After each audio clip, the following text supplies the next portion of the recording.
sit-ups, gimmicks, one-hit wonders that don't stick.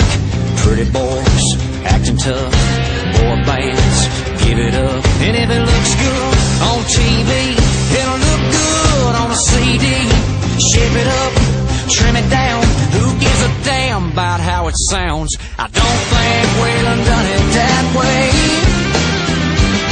And if he was here, he'd say, Hoss, neither did Hank. I ain't dogging what you're doing, but boys, come on, let's get real. He's still got a lot of food left to fill.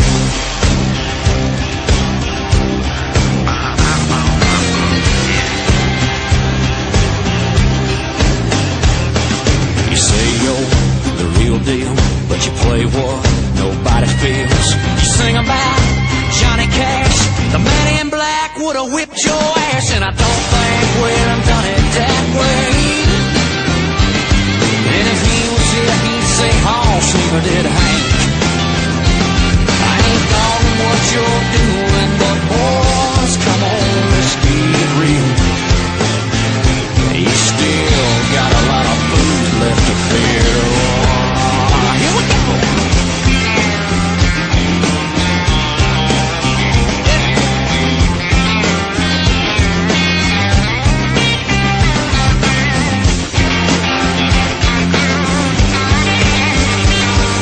So long till I see you again.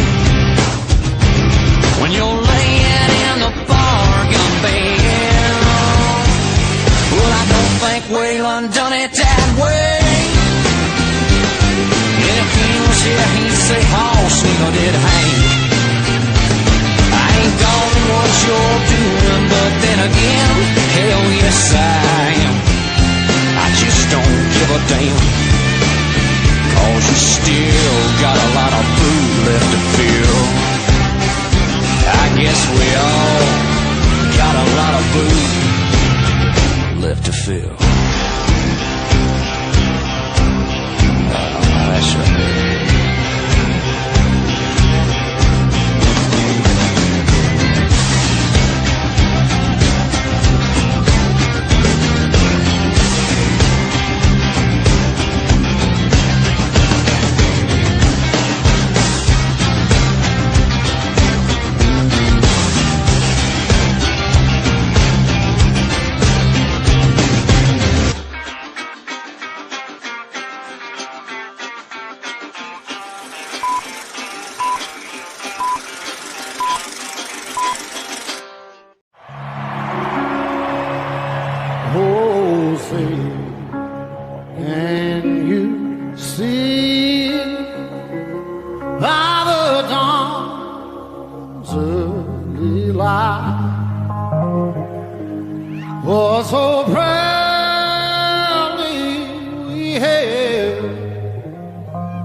by the Barndominium Company and Resto Pros of the Midlands.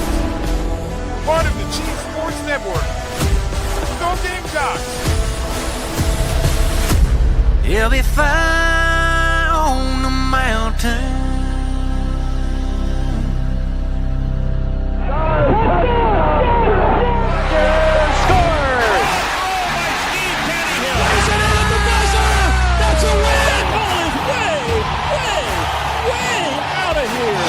Consecutive home runs for Carolina. It is good. It's gone. He's in. Touchdown. Williams with a throw to the plate. He's going to score. It's a walk-off. Touchdown, South Carolina.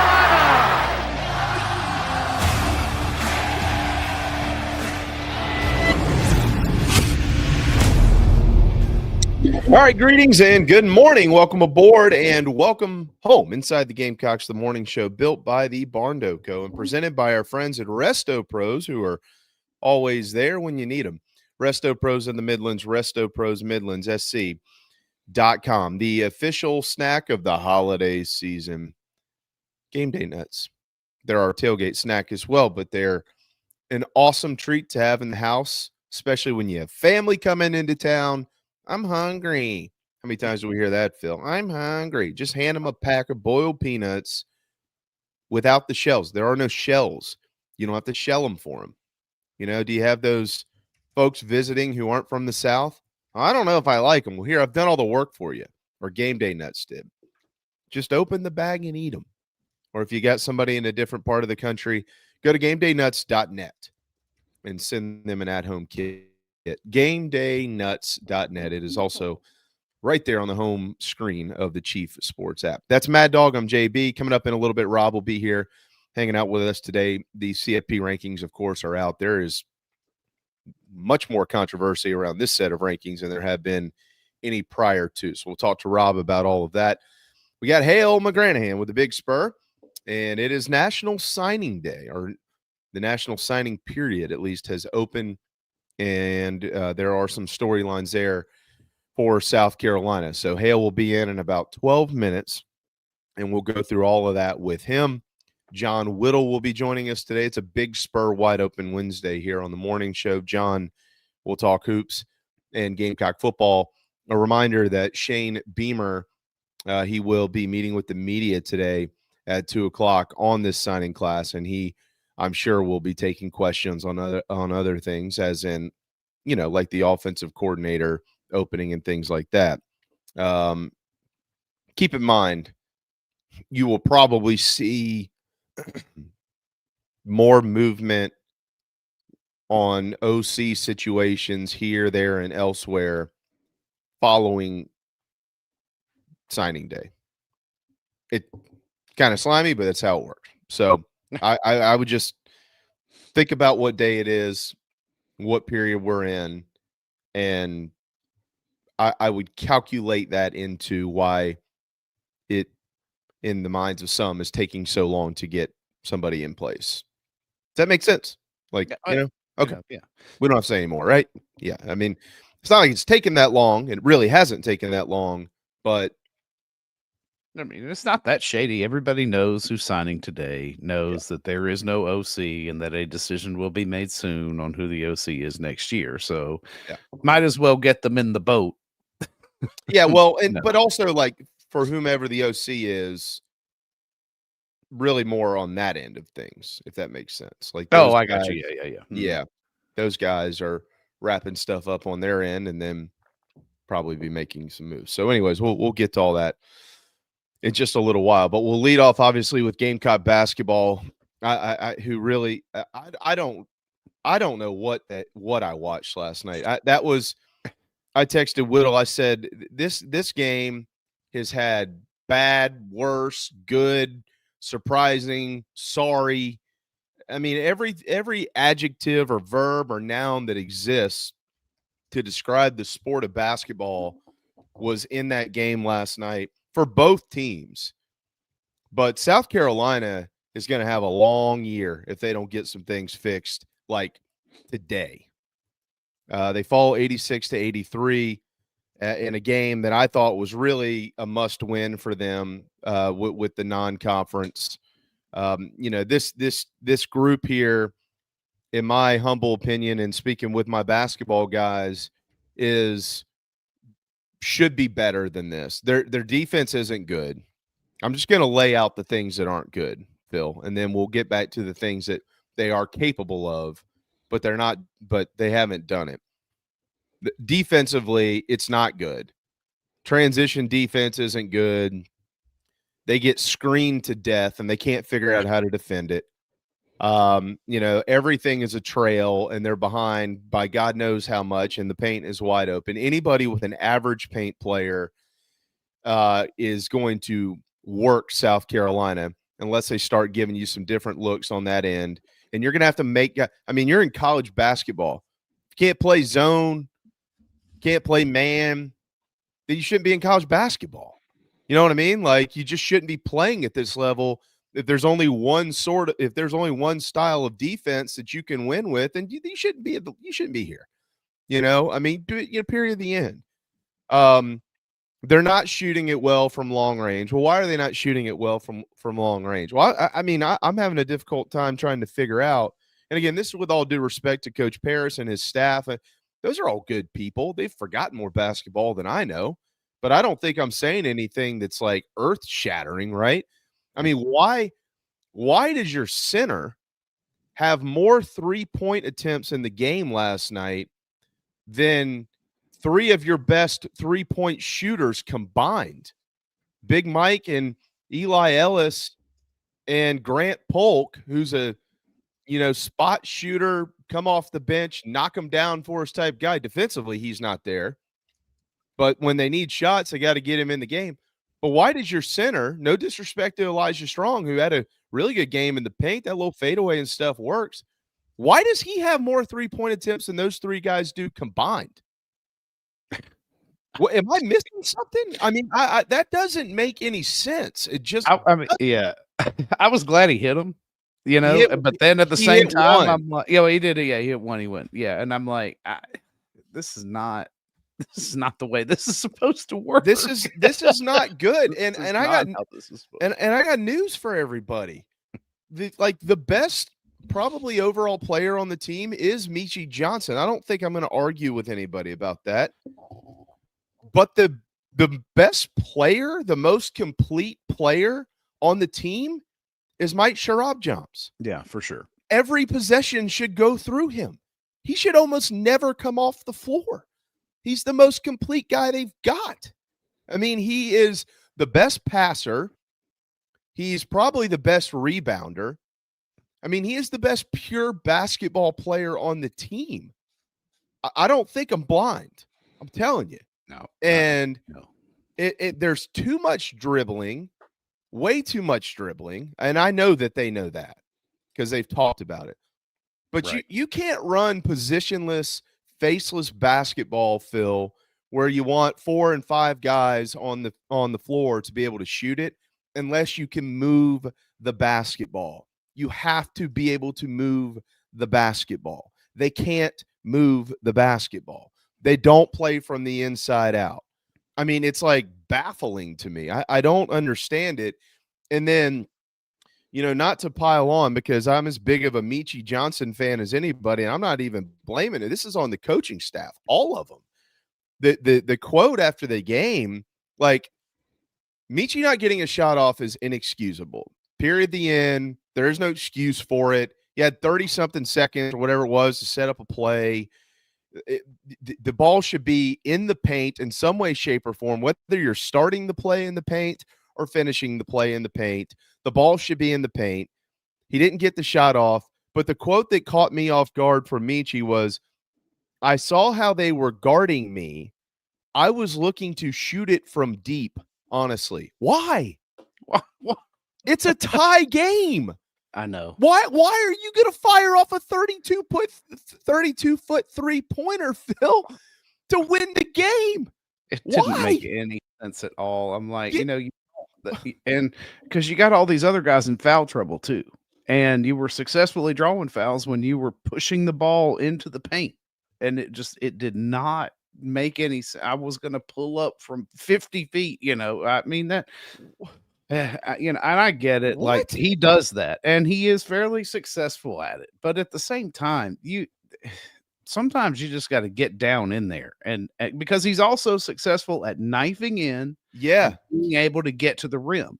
That's the best And part there of his game. plenty of time to do that. There was And, plenty of time to hey, do that then at the end of regulation and at the end of overtime with the dude, ball in his hands. It killed me. absolutely. Yeah, I couldn't believe it. I'm like, listen, I get it. You like to shoot the NBA 3. It's cool. The logo 3 looks good. It's such a low percentage shot, even for somebody who knows how to do it and can nail it. What's a high percentage shot?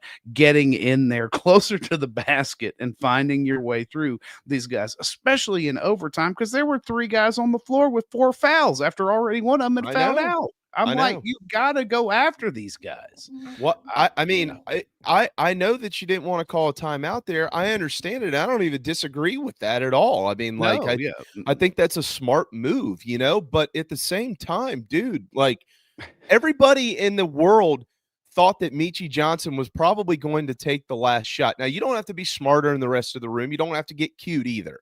Like, you don't have to be like, hey, you think Meechie's going to shoot it? We're going to let this guy shoot it. But you let Meechie get into the paint, and then you got some options there. Either you already have a play drawn up where he's going to get in the paint, and he gets the shot, but you got 5 guys on the board for a putback, or you can draw a foul, or he draws 2 or 3 defenders, Phil, and that leaves somebody else wide open in the paint. Like, there's so much other stuff that you can do there. I mean, even Elijah Strong, with as good as that fadeaway is, I mean, that little jump shot that Mike Sharab jumps has anything but that. Like, literally, that was the worst end of game scenario that could have ever happened in the game of basketball, other than turning it over and giving them a breakaway dunk to win it. Like, that was the dumbest basketball play I think that I've ever seen at the end of a game. And Meechie Johnson has won so many games at the end of games, and I get it. I've got it. Hey, man, I'm a believer in that. But when you are a hero, when you become a hero, that comes in the game, Phil. Like, you play the game to create the hero. You don't try to play hero. I mean, how many times throughout the ball game did they get within 2 points, 3 points, and just dumb shot after dumb shot, dumb shots? I mean, like, it consistently baffling. like and you would think that that's something that they would coach them out. Like, if you should never, nobody should ever pull up a 3, when you're in the teens in the shot clock, period. You need to be moving the ball around because you can create a better look. I realize every once in a while you get open ones, but it's just they're taking these stupid shots because it seems like nobody else knows it's coming either. So it's like there's nobody under the basket for a rebound. Nobody. I mean, and this team is not crashing like they should when they see the ball up in the air because it's being fired up from 40 feet away, giving you enough time to crash the boards. But you got half the team running back, I guess, to make up for the fact that they can't play transition defense very well. So I don't understand that. Like, okay, so you're overcompensating on one end, but the better and more productive number is getting the board, especially on the offensive side of, I mean, because here, the worst case scenario is you get another full shot clock to set something up. Yeah, with the ball in your hand. I just, this team is driving me nuts. It's along with the piss poor officiating that we've seen, and not just last night, but across college athletics, is also driving me crazy. There has got to be something done about this. Well, South Carolina they just continue to shoot themselves in the foot. They've got enough players to knock down enough shots. They don't have a dominant big man. There's no doubt about that. Asandako, I know, knocked down a couple of threes last night, and that was nice to see. But you just can't count on stuff like that to win games. Like, there's got to be some sort of method to the madness. I believe this team is better than this. I really do. Like, we've watched them. The last 2 games, they're 13 of 54 from long range, and it's not because they can't hit them. We saw at the beginning of the season they can hit shots. But you got your center out there firing off 9 3-pointers in the game, and then you throw in a Sondako. Okay, so 11. Everybody else is 8 of 19. All right, I'm sorry, 5 of 19, and you've got Sondako and Strong who are 3 of 11 from long range. And I'm glad again that he hit those two. But a third of your 3-pointers shouldn't be coming from your centers. They just shouldn't. I mean, it's just crazy. I mean, it's like bunting 4 times in a game in baseball, and your 4-hole hitters laying down half of them. What? Why? Why is he at the 4-hole then? It doesn't make any sense. It's just, you don't have to reinvent the wheel, man. Like, they have got to get back to playing the game of basketball. Play the game of basketball. Get the ball in the paint. At least start it there. Work from the inside out. It's possible. They won like this 2 years ago. Right. So, anyways, all right, it's 10:20. I don't want to leave Hale waiting too much longer because it is National Signing Day, and Carolina is on the clock with a couple of big-time prospects, so we certainly want to talk about that with him. Rob will be in. John will be in. It's a wide-open Wednesday.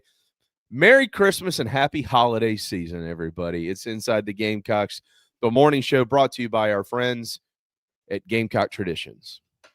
It's the end of the model year, and you know what that means at JT's Kia. Huge holiday savings. Up to $10,000 off brand new JT's Kias. We've never had discounts like that. Drive a new Kia Sorento just $199 a month, or a 2026 Kia Sportage just $159 a month. Better quality, better warranty, and thousands less than other imports. No matter your credit, JT can help you get it. Year-end savings, so you better hurry. I-77 at Killian Road. JT's Kia. Kia Season of New Tradition sales event. If you live in the Midlands and have a Medicare Advantage plan, please listen carefully. Hello, I'm Joel Lurie. Due to recent congressional action regarding prescription drug costs, it's very important for you to review your plan. There are major changes that could affect your coverage and how much you pay. If you would like a review of your Medicare Advantage plan, call Lurie Life and Health in Columbia, 803-256-2067. Our service is at no cost.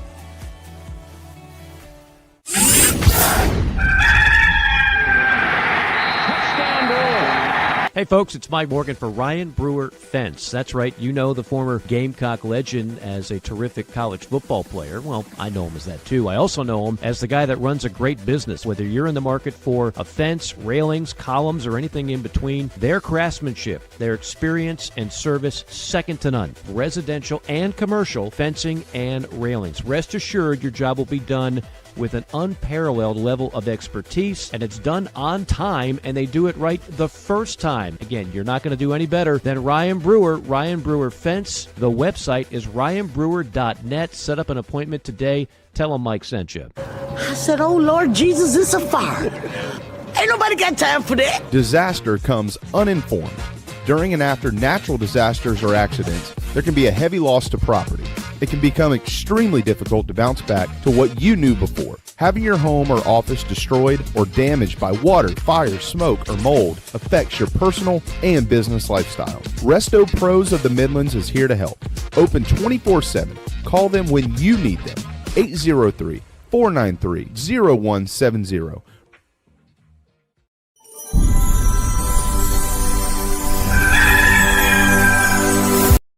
Bells will be ringing this sad, sad news.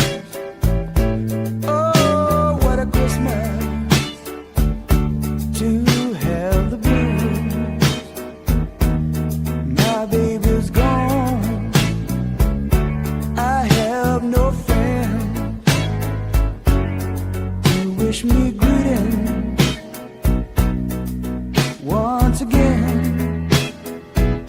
Choirs will be singing Silent Night, Christmas carol by candlelight. Please come home for Christmas. Please come home for Christmas. If not for Christmas, by New Year's night. All right, welcome back to N24 Inside the Gamecocks, the morning show built by the Barndo Co. and brought to you by our good friends at Palm Casual, palmcasual.com. Real quick here, Hale, before we get to something. Guys, Bruin, who's always in the chat, is not blocked. That is false information. Please don't spread information that is not true. Please don't do that. Thank you. Hale McGranahan, it is National Signing Day. Rob Williams is here, the host of SEC Sunday Night. Hale, good morning, my brother. How are you? Doing all right. How's everybody? Oh, we are dandy. People getting this news off of Facebook about Bruin. Is this where it's emanating from? I don't know. I don't know. Don't really care, but it's not true. And so the false stuff that we get accused of, I will address those things. I don't really care what anybody else says. But all right, where are we? Who is officially signed right now with South Carolina? Who's been announced? Well, I think they're at 6. Zion Giles came through right before I jumped on. Darius Gray started it. Keenan Britt, he was number 2. We've seen Anthony Baxter, Caden Ramsey, and Noah Clark. I think those are the only ones who have signed and sent their stuff in at this point with Carolina. So waiting on obviously 8 other commits, and they're sprinkled in throughout the day with announcements at their schools. So I don't know if those guys are trying to sign in or if they'll send their stuff in before Beamer talks at 2:00. So that's always kind of a juggle this time of year for those guys over in that building. Gamecocks right now have the 21st ranked class in the country when you include everything. But when it comes to overall player rating, it is number 10. 64% of their prospects right now are 4 stars or higher, however you want to look at that. Is there anything, just to get this part out of the way, Hale, everybody wants to ask, of the guys who are committed that just South Carolina hasn't announced them officially yet? Is there anything of concern with any of those young men? Yeah, the only one that's popped up is Landon Duckworth last night. I think the LSU on 3 guys were saying that LSU was reaching out and inquiring if he was interested. And the feedback I got from folks I talked to is that Carolina felt good about where things were, and Duckworth, right after I put out that I was hearing good things, Duckworth told Chad Simmons that he was signing with South Carolina. So we'll see how that takes shape today. If something changed, it changed overnight or has changed this morning. But last I heard, all was good, and we're just sitting here waiting. Okay. All right. What else is out there? I was reading something from you, I guess yesterday, maybe, or the day before, that this could be, there could be some action this signing period, if you will. What I'm getting at is, could tomorrow potentially be a more newsworthy day for South Carolina, and if so, with whom? Yeah, we're waiting to see what Carson Baker does on Thursday. I guess it was Tuesday he announced yesterday that he was going to wait till Thursday, and now we know Julian Walker is going to do the same, make his announcement on Thursday. So that's what they're planning to do. Baker's at 10 a.m. Walker's time is to be determined, and that's where we're at with the guys who have yet to announce, aside from one other guy who, as I posted on the site yesterday, is keeping an eye on him, is Jamin Pinckney, defensive end from Woodland High School down in your neck of the woods, JB, who is committed to USF. Obviously, they've had a coaching change with Alex Golsh going to Auburn, and now folks probably have started to see that Brian Hartline is going to be the coach of USF. So we'll see what happens with him. All I know and got word of yesterday, confirmation was that I should be keeping an eye on what South Carolina is doing there. So to be determined on that front, again, he's got an announcement today at 4:00. But other than those 3 guys, I think everyone we've been sort of tracking along the way. Well, I guess besides Zion Ely, bearing the lead, the 5-star top 10 player in the country. He's announcing today at 1:00, but I guess I've kind of forgotten about him because I posted late last night on the site that looked like he was going to be sticking with Maryland. All right, the Pinckney kid, edge player, 6'5", 215 pounds or so, somewhere in there. What I have you scouted him? Has he been on? How long has he had a South Carolina offer? I mean, can you give us a little more background on this kid and why? I know why. I get the coaching change at South Florida, but did he choose South Florida over South Carolina, or what was going on there? No, he did not. To answer that question, he did not. He has not announced anything from South Carolina. If he has an offer from South Carolina, hasn't been announced. I haven't confirmed anything on that front. I'm just been keeping an eye on him as a name to track. That detail again, not real clear about, but he committed USF. I think it was in July, and was his best offer at the time. And he's gotten some other offers along the way. Florida State's been involved too. They got him down for a visit this fall. West Virginia offered. I don't think they're much of a factor right now. They're not real clear on where Auburn stands with him right now. Obviously, being committed to the coach at USF, we can just assume that could be an option for him. But I don't know if that's the case or not. So, yeah, still trying to kind of figure that one out, I guess is the best way to put it. Okay. Let's talk about Julian Walker. Obviously, he is the big name that folks have been tracking for lots and lots of reasons. And the Michigan folks, Hale, they're obviously kind of on pins and needles about this situation as well. What has been he did make it into Ann Arbor this past weekend, correct? Yeah, he was there till Sunday. Then the dead period started on Monday, and he was back home Monday, I guess. All right. So I feel like there was this an understanding, maybe it was a misunderstanding, that if he ended up going up there for that ball game, for that final visit, that would probably kind of secure things with his commitment to the Wolverines. So what's been going on since then? What's the tussle over, at least in his family or with him?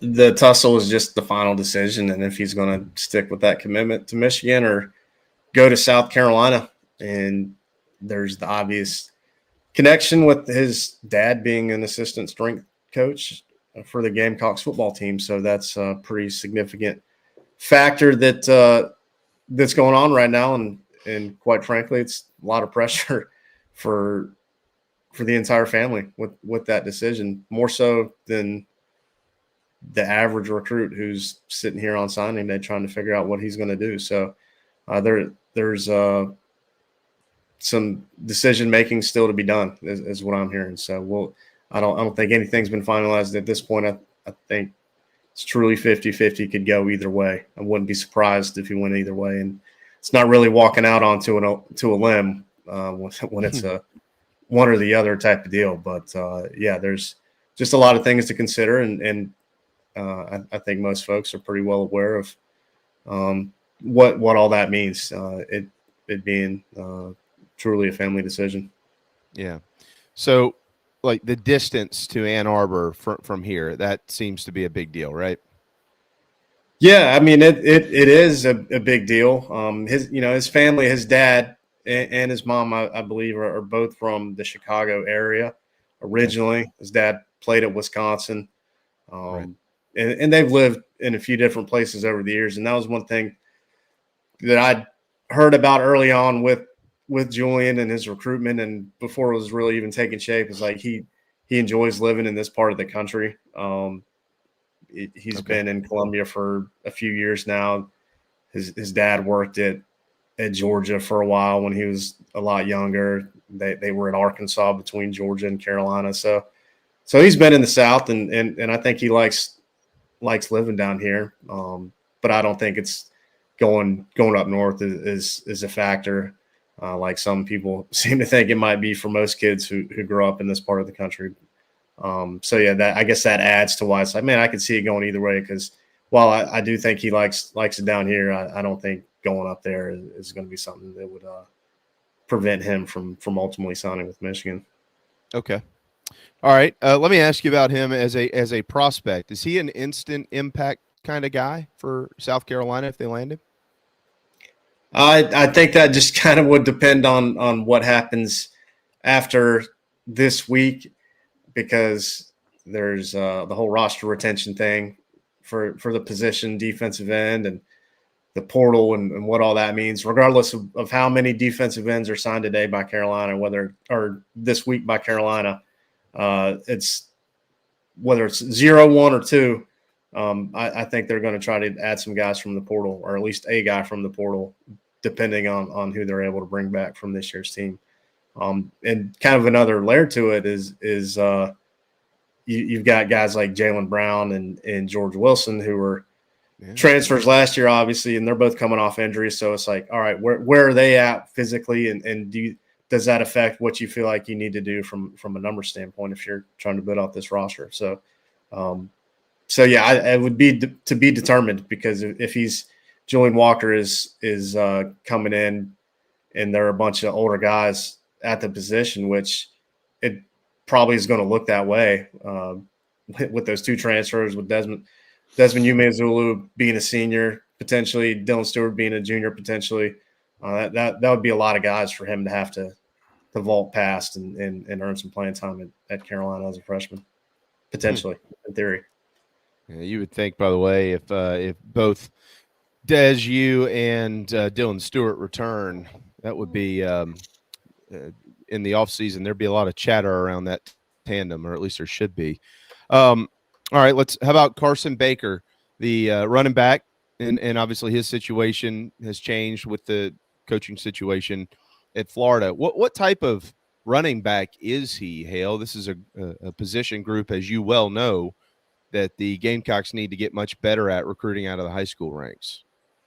Yeah, so he's a big-time track guy. I don't have his times right in front of me. I can't remember them off the top of my head, but he's a sprinter, and he's really fast. So he's a little on the leaner side right now. I'm not saying he's skinny, I don't think it'll be a problem for him to put on more size when he gets to college and just plays football, doesn't run track as well. But he's got a good frame for sure, and so yeah, he can run. He's potentially a home run threat type of difference maker. A running back, high school running back recruit that South Carolina hadn't signed many of in the last 15 years. So. Okay. Yeah, they could use him. All right. And he visited for the Coastal game. That's correct, right? No, he had the Clemson game for his official visit weekend. Okay, Clemson. Yeah, sorry. Yep. I'm a week behind myself here.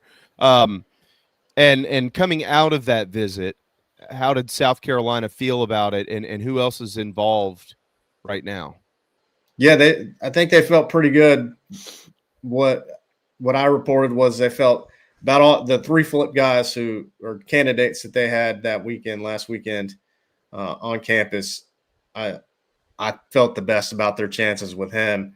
The other 2 were Pierre Dean and Tamarian Watkins, who have now signed with Georgia and Texas A&M respectively. So we'll see with Baker. He was still committed to Florida before the visit, during the visit, and after the visit. Then he decommitted, announced it. I think it was on Monday. He decommitted from Florida. So I think he's still considering them. I think he's still considering North Carolina for sure.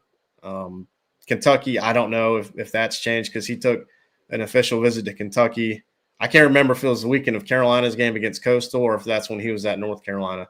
But he did those, I think, all 3 of those in consecutive weekends. So he's been to Kentucky and North Carolina as well here recently. So I would have to think that they've got a seat at the table, and who else knows comes after him. He's had a lot of different teams that were sort of like the team to beat, if you will, at various times during his recruitment. So who knows what could transpire between now and tomorrow morning, really within these next 24 hours, I guess. And we'll see what happens. But I think Carolina certainly has been a factor for sure along the way. I mean, they were perceived as the favorite for a very long time. He even talked about it. So there's some comfort here, and we'll just continue to watch and see how it takes shape. And just to add to that, I got the track numbers: 10.63 100-meter and a 21.85 200. Both of those were in March of this year as a junior. So, yeah, that's fast for sure. What was Harbor's 100-meter? Y'all remember? Coming out of high school, he was like in the 10.3s, I think. It's 0.3 of a second. I mean, on the field, 0.3 of a second, and 100 meters, like it's relatively close. Yeah, this fast. I'd say 0.3 of it. Yeah, that's pretty quick. So I don't know if you can answer this, Hale, but anything you can add to it, even if it's just conversational, would obviously be appreciated. How much of an impact on Carson Baker specifically right now is there by not having an offensive coordinator in place? And then kind of a second or follow-up question to that, just more opinion based in your mind. What type of a win would this be for Shane Beamer and his staff to be able to sign a pretty good running back without an OC in place, coming off of a year where they couldn't run the football? Yeah. I'm sure it's a factor, but at the same time, Florida's got a new head coach, and I'm not 100% sure about their offensive coordinator situation right now. Do you know off the top of your head, JB? I don't. Rob, do you? No, he hasn't. I mean, he came out and made a statement, of course, in the opening press conference that it was, going to be dynamic and that was a top priority. But I haven't heard anything in terms of specifically where they're going. Gotcha. So I guess North Carolina's got their situation in place. I assume. I haven't paid that much of attention to their assistant coaching movement. It's hard to watch the other part of the circus that's going on up there with the Tar Heels. So then, Kentucky's got their guys. So I mean, he visited Kentucky and he's got the best offensive coordinator in the country that some people are trying to say as the head coach there now. So that might be something to consider too. So yeah. It'd be pretty fascinating. Or Hale, maybe Carson Baker has been told who the next OC is going to be. I doubt that. I'm just trying to spread rumors, man. Give me a break. I'm here to shoot that one down, and I'm not guessing on that one. I won't get into detail why, but I would be shocked if a recruit knows that. I would be pretty shocked myself, to be honest with you. Yeah. I know you do. I'm just trying to for all the people who are half listening right now. Let me go ahead and tell That's you. Why you say that? The guy it's already on Facebook. Jimmy turn down the volume and get back to work. Carson Baker breaks news on offensive coordinator hire. The guy who's got us on in the background while he's typing on his computer and he turns around. Yeah. Well, what'd he say? That's what you get that's how you get your ratings up. You say stuff like that. My bad. Sorry. No, it's all good. All right. So tomorrow potentially could be the big day for South Carolina football. The overall class here, Hale, is I think we feel decent about them adding at least one more name, right? So decent, maybe a little better than decent. But this is going to be right in line. We talked to when were we talking to Darren? I guess back in August, maybe. And I know you've spoken with Darren here and there, and he said specifically this is a 15 to 20 member class, right? But it won't be wrapped until next year because we do have a February signing period upcoming. So after this, then what? What else is on the radar that you're aware of? As far as high school guys for February signing day? Yeah. I mean, I don't know of anybody. I don't know. I guess we'll just have to see how that goes over these next couple of days, and if there's anybody who doesn't sign. I mean, my understanding has been for the last month is that their focus is going to be on the portal. Okay. A lot of that was, I guess, kind of from the standpoint of like how they're going to try to allocate the money they have to spend on getting these players. So, yeah, I don't, unless there's a big name who's still out there up for grabs in February that can command some money. I don't think that's going to be as much of a factor. And I'm not really sure where I'm going with that. Other than like, I don't know if there's going to be really anybody from the high school level for us to pay attention to after the new year. Okay. On to 27 essentially. When you look at this class, again, small in numbers, but not in talent, what are the standouts in your mind when you look back over this, the recruiting process of putting this group of young men together?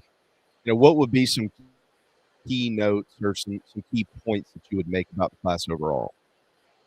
Yeah, it's got to start with Darius Gray, and it's not just because he's a 5-star. And while that's a big deal, for sure, he's been a priority basically since his high school career began, before it began. He was offered the summer before his 9th grade year. He came down for an O-line, D-line camp.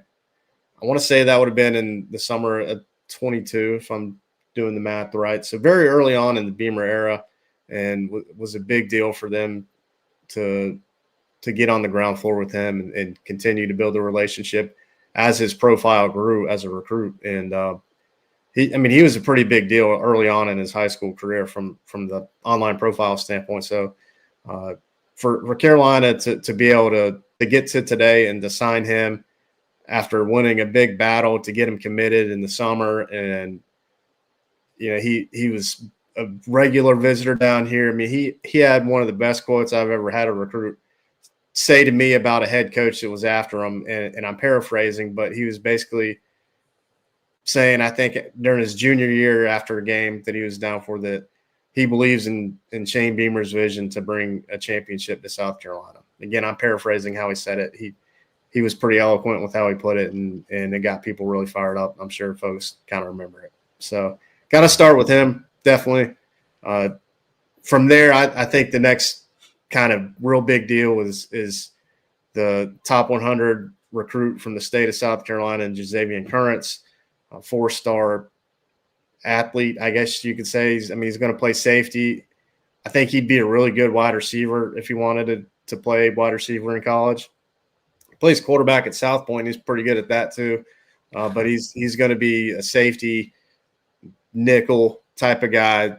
Not quite a Nicky Manwari from a size standpoint. I mean, he's tall and all that, but he's a really talented player and probably going to be making a difference for Carolina at some point sooner than later. I think he's really good, and I think it's a big deal that they got him, and he committed pretty early. So and then they've got a bunch of other guys who are in state in addition to him, and got some really intriguing prospects from a trait standpoint with Caden Ramsey and Tristan Lewis, and upside for sure with those guys. And it's like you said, it's a really strong class.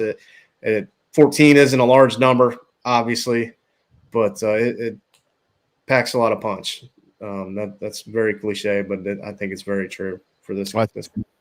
I think if I did the numbers right, and again, all this is changing, right, Hale? I mean, people decommitting and signing or flipping or whatever you want to call it with other teams. But if they end up signing the Baker kid and they sign Julian Walker, I think it would end up actually even with just 16 commitments, which I believe would be like the lowest number in the – I know right now it's the lowest number in like the top 25, but I think that 16 would still be pretty low too, if not the lowest, second to lowest. But it would get them up there around like number 17 or something like that in their recruiting rankings, and they would stay in the top 10 as far as average rating per player goes. It's pretty strong stuff. I mean, it tells you that they're planning on a bunch of guys returning, and they're also planning on going to the portal. But it also tells you that they're identifying pretty good players at the high school level, and they're getting them. Yeah, and a lot of these guys were committed. pretty much all of them, I guess, now that I'm sitting here thinking about it, were committed before the season began. So that's something I guess people should keep in mind too, that assuming they get across the finish line with all 14 of them, and I think they will, kudos to Shane Beamer and everybody who works in that building over there. And it's a lot of people who put their livelihood at stake on these decisions. A lot of people who work very hard to get to today. That the credit to all of them for sure, especially with how things went on the field this season. Yeah. I want to ask you about one more prospect in particular. I remember when he committed back in July, pardon me. And we talked about just how versatile the kid was and type of athlete he was. And then I kind of checked in a couple of weeks ago because I saw these highlights and stuff, and I asked our high school guys, Justin and Steve, about him. Tristan Lewis, almost 6'4" safety out of Greenwood, South Carolina, DJ Swearinger country. Can you give us a little bit more on this kid? I know there's obviously folks out there who follow this very loosely, recruiting very loosely, but he's a guy who his name comes up a lot when you ask folks about talent in this state. What type of year did he have? What type of player is he going to be for South Carolina, in your opinion? Yeah, had a really productive senior year as a quarterback and playing DB as well. I think he had like 6 or 7 interceptions, not to make that joke, but wow. He was really good this year and got the offer during the summer. And I think, again, got some traits. He's pretty explosive athletically. He's a big guy. I mean, he's like 6'3", 205, 210, something like that. Like he's going to be one of those big safeties that we've been looking at from Carolina for the last 5 seasons. And I think he's going to have a chance to, if he gets on the field and plays a lot, to be like a potential like leadership type of guy, if you will. So that's one to be excited about with again, his upside and what he could potentially bring to the table. All right, final one for you here, and we'll let you go. The state of Gamecock football, 4-8, falling to Clemson in that last game this past weekend.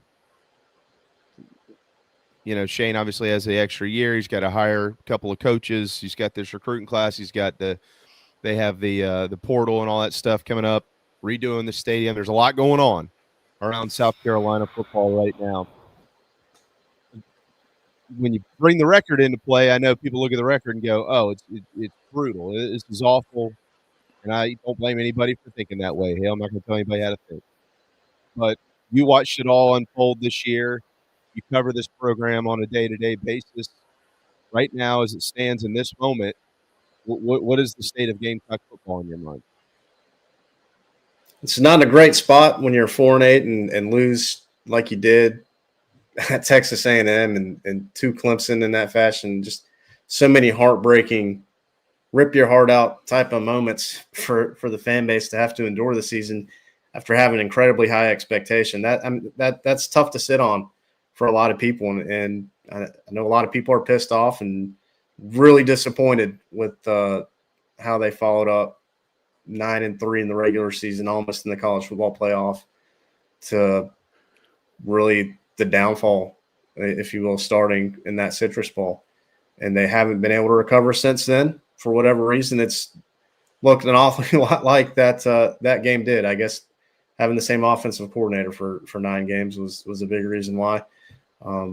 So yeah, it sucks for everybody. And when you have people are wondering if the head coach is on the hot seat going into a season, that makes things difficult to navigate and is certainly a factor that this staff is going to have to deal with moving forward. This head coach is going to have to deal with moving forward. That's not going away.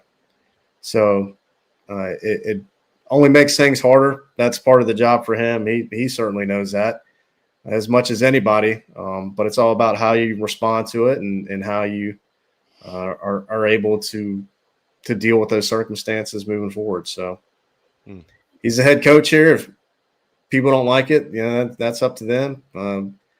Whether they think he's going to get it turned around or not, they know about as well as I do that don't really know. They could go win 7-8 games next year, and the ship gets right, or they could win more games. I mean, Shane has said many times over these last few weeks that he expects for that team next year to be in the mix. And I think to kind of wrap up my long-winded thought here is that if you're going to be saying that like he has been saying that's sort of the expectation. He's setting that as the expectation. And then if you fall short of it again for a second year in a row, then you're kind of setting yourself up for probably what would be a tough end into this thing if you don't get in.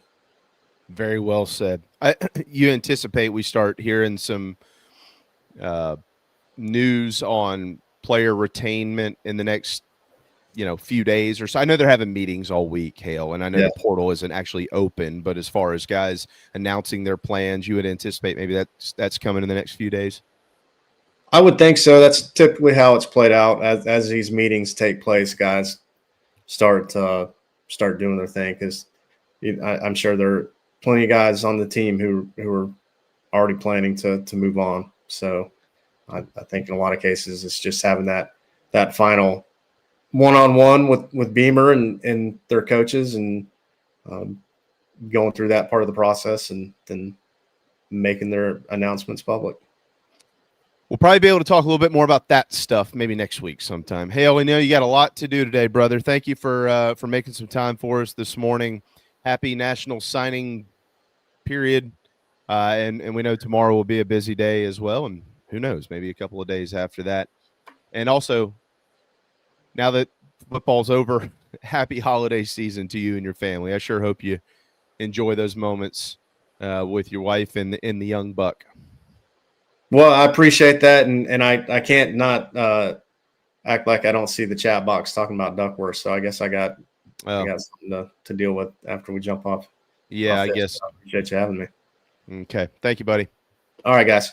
There you go. I wasn't even looking. That's what I get for not looking there, huh, Rob?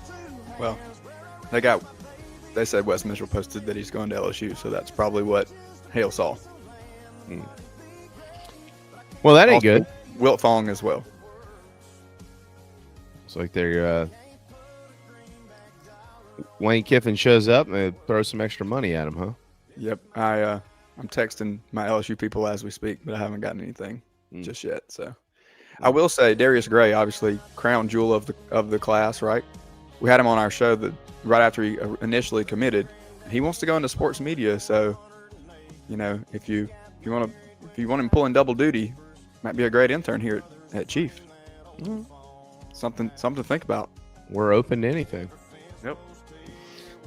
All right, we got John Whittle coming up next, and Rob and I will be here for another hour. Are you gonna be here for another hour? You'll be here the whole time, right? You got it. Okay, I'm not going anywhere. Not today. PalmCasual.com, 4 locations in South Carolina. Spruce up the outdoors this holiday season. Gamecock owned and operated. PalmCasual.com. We'll be right back.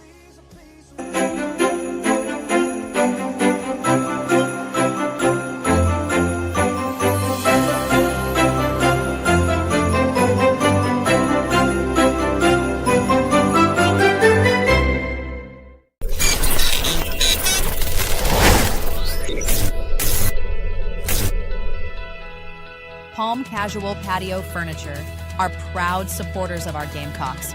We have been making and supplying the highest quality outdoor furniture you can find for almost 5 decades. If you use your outdoor space to watch the Gamecocks, make it the best it can be. Visit palmcasual.com or visit one of our 4 locations in South Carolina. Go Gamecocks!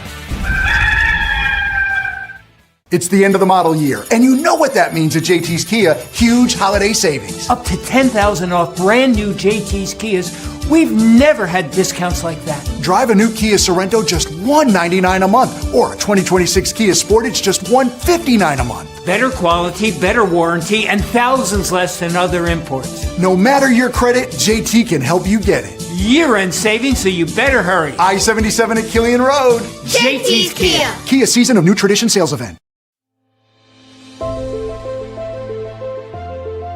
Remarkable, 5-star, sensational, These are just some of the terms used to describe nationally renowned chef William Turner out of Scottsdale, Arizona. Originally from Georgetown, South Carolina, and a diehard Gamecocks fan, Chef Will made his way out west and has served parties from every state and many countries from across the globe. Visit chefwilliamturner.com to inquire about private events and more. Food from every culture, all of it first class. chefwilliamturner.com and Chef Will Turner on socials. You won't believe what you see. You really won't believe how it tastes.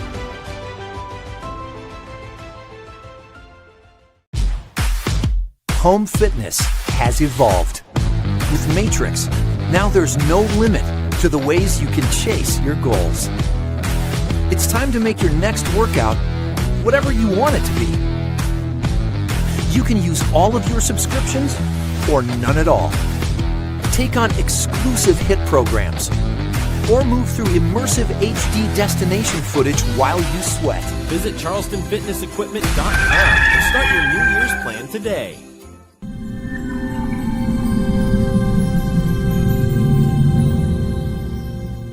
Merry Christmas! Merry Christmas. Merry Christmas. Merry Christmas to everyone. Merry Christmas. Merry Christmas! Merry Christmas! Carve the turkey, turn the ball game on. Make Bloody Marys, cause we all want one. Send somebody to the stop and go. We need some celery and a can of baked snow. A bag of lemons and some diet Sprites. A box of tampons, some Salem lights. Hallelujah, everybody say cheese. Merry Christmas from the family. Feliz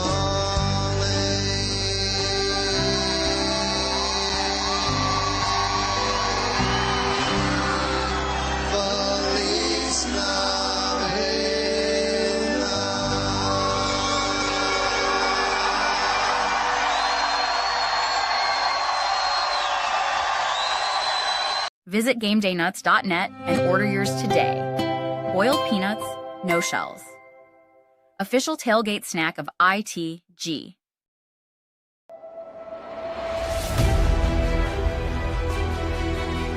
You're tuned into Hour 2 of Inside the Gamecocks, the morning show. Presented by the Barn Dough Company and Resto Pros of the Midlands. Go Gamecocks!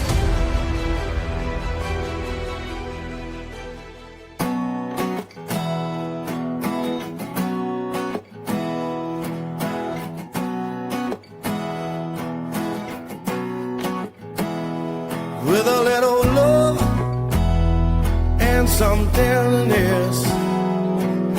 We'll walk upon the water, we'll rise above the mist with a little peace and some harmony. We'll take the world together, we'll take them by the hand, 'cause I got him for you.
All right, final hour of the morning show. Welcome back.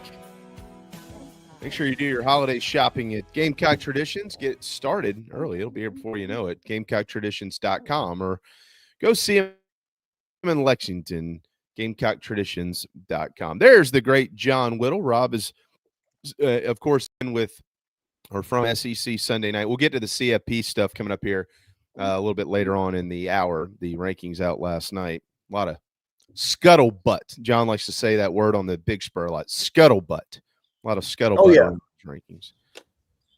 Good morning, John. How are you, my friend? I'm okay. How are you doing?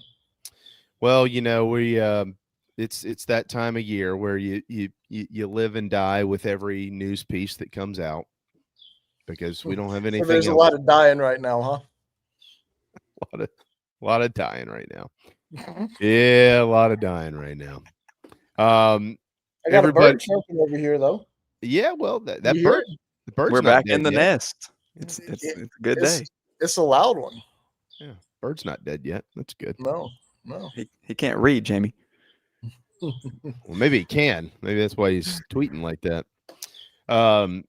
We'll get it. Obviously, you just heard before we were going to break that there is word from Steve Wiltfong that Landon Duckworth will be switching his commitment and signing with LSU. So we will obviously be monitoring this. John, you're full of just good opinions and very like, hey, surface level, keep it simple, stupid type thoughts. Would it be shocking to you that a high profile quarterback decides to flip to a school that Lane Kiffin just hired with a whole bunch of money to throw around, as opposed to sticking with their commitment and signing with the school that doesn't have an offensive coordinator that just got done going 4-8? No, and when you put it like that, it doesn't surprise me a bit, but it doesn't surprise me a bit when somebody flips, period, anymore, which is fine. I mean, at the end of the day, these players have to make the decision that they feel like is best for themselves and their future, and all that other stuff that we're supposed to say. But no, nothing surprises me anymore when it comes to flips. So is what it is. If we're being honest, Landon Duckworth is not starting for South Carolina next year anyway, and he's not playing for South Carolina next year anyway. So, is it a hit to a QB room that is probably going to need a lot of help? Then, yeah. Is it detrimental for next year's team? No. And next year's team is honestly what matters at this point, because if things don't go well next year, then Shane Beamer's not going to be here in 2027, and Landon Duckworth is probably going into the portal anyway. So is what it is. I'll be honest with you. I would be much more, I guess my feathers would be a little bit more ruffled if Zion Giles and Darius Gray, those big talented offensive linemen that they've signed, if those were the guys who were departing, that to me would be like, uh-oh. I mean, it's John. I mean, I know that you don't like cover the portal inside and out and stuff like that, like Hale and JC do with recruiting and all those things. But you, me, and everybody else know, and we can look at the results and see it. It's a lot more difficult to go get really good offensive linemen out of the portal than it is to go out and find quarterbacks. So if you lose a quarterback out of a freshman class, you can probably find one in the portal somewhere, as opposed to signing or finding one of the best offensive linemen like you could sign right now, which they are signing in this year's class. Yeah, and I'm with you there. South Carolina, as you may have seen, has lost an offensive lineman to the portal. The portal has claimed its first Gamecock or second Gamecock, I guess, if you throw Michael Smith in there. Nick Sharp has announced that he's leaving. So, I'm at the point where, this is gonna sound much more harsh than I want it to, but who cares on the offensive line? Like, everything fundamentally about South Carolina's offensive line needs to change next year. Mm-hmm. And if somebody wants to leave, fine, whatever. South Carolina's offensive line has been atrocious for the entire Shane Beamer era. Never once competent. Like, competent, forget good. Never once competent. And, it should be embarrassing for everybody involved over there. And, everything about the offensive line needs to change. And hopefully that's what happens this offseason. Yeah. I will be curious to see who ends up coaching it too, if it's Sean or whoever they hire for OC, if he brings in his own guy. But I mean, it's to your point, it's very hard to stomach when you have to go back. And Rob, you chime in here where you want. You've made some great points about this over the last few weeks as well with Carolina football. When you go back over the last 5 seasons, and this is just truth. This is nothing personal, right? Let's as John said on the boards the other day, let's tone it down with personal attacks. This is just truth, though. You can go back and you can pick out the stretches or the games where the offensive line played pretty well. That's really sad to me. It should be the other way around. They just had a bad game that day. No, it's been pretty bad for 5 years, and occasionally they have a good or a decent game. So that's number one in your mind to fix, it sounds like. Absolutely. I mean, if you don't have a functioning offensive line, the rest of the offense can't function. And, it's been miserable the entire time. And, I'm not smart enough to be able to detail what all it traces back to. But it's so bad that it's more than just one thing. I always say, whenever something is so bad, so wrong, it's not just one factor. It's not just one coach. It's not just a couple of players. It's a whole systemic thing. And it's that's what it is with South Carolina's offensive line, and an entirely new approach has to be taken there. We've talked about this multiple times this year, Jamie, and you said maybe it was midway through the season. The quote sticks out in my mind. If anybody tells you that there's one thing wrong with this Gamecocks offense and that one thing would solve everything, then they're wrong. And that was a correct statement that you made. However, I will stand on the fact that if this was to use Whittle's word, competent offensive line, then we're in the postseason and looking at what bowl game the Gamecocks are going to. It is the core primary issue, and there was a lot of other things, and you could look across each game when the offense didn't perform well, and it was something different every time. One game maybe it was play calling more than others. One game maybe it was execution from the quarterback position, and in this game it may be that they couldn't establish the running game and nobody could get going. But regardless, at the center of all of those things was the offensive line play, and it would have just vastly improved every position group. It would have improved the play call. The play calling wouldn't have looked as bad if there had been competent offensive line play and you'd have been able to open a couple of holes here and there in the run game or keep free rushers out of Lenore Seller's face. So, it's definitely the place to start. That's cliche too, right? You build from the inside out. You want to start at the line of scrimmage and build your way out. But if you look at the South Carolina team, I think their wide receiver group is pretty good, and we know what the potential of the quarterback position is with Lenore Sellers. And so what's really lacking for me is at the line of scrimmage with the offensive line.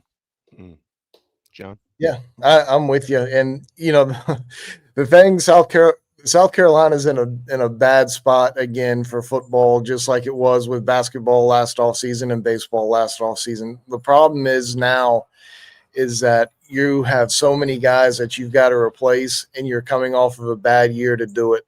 And when you're that bad is a team in terms of results, I mean, you're 4-8.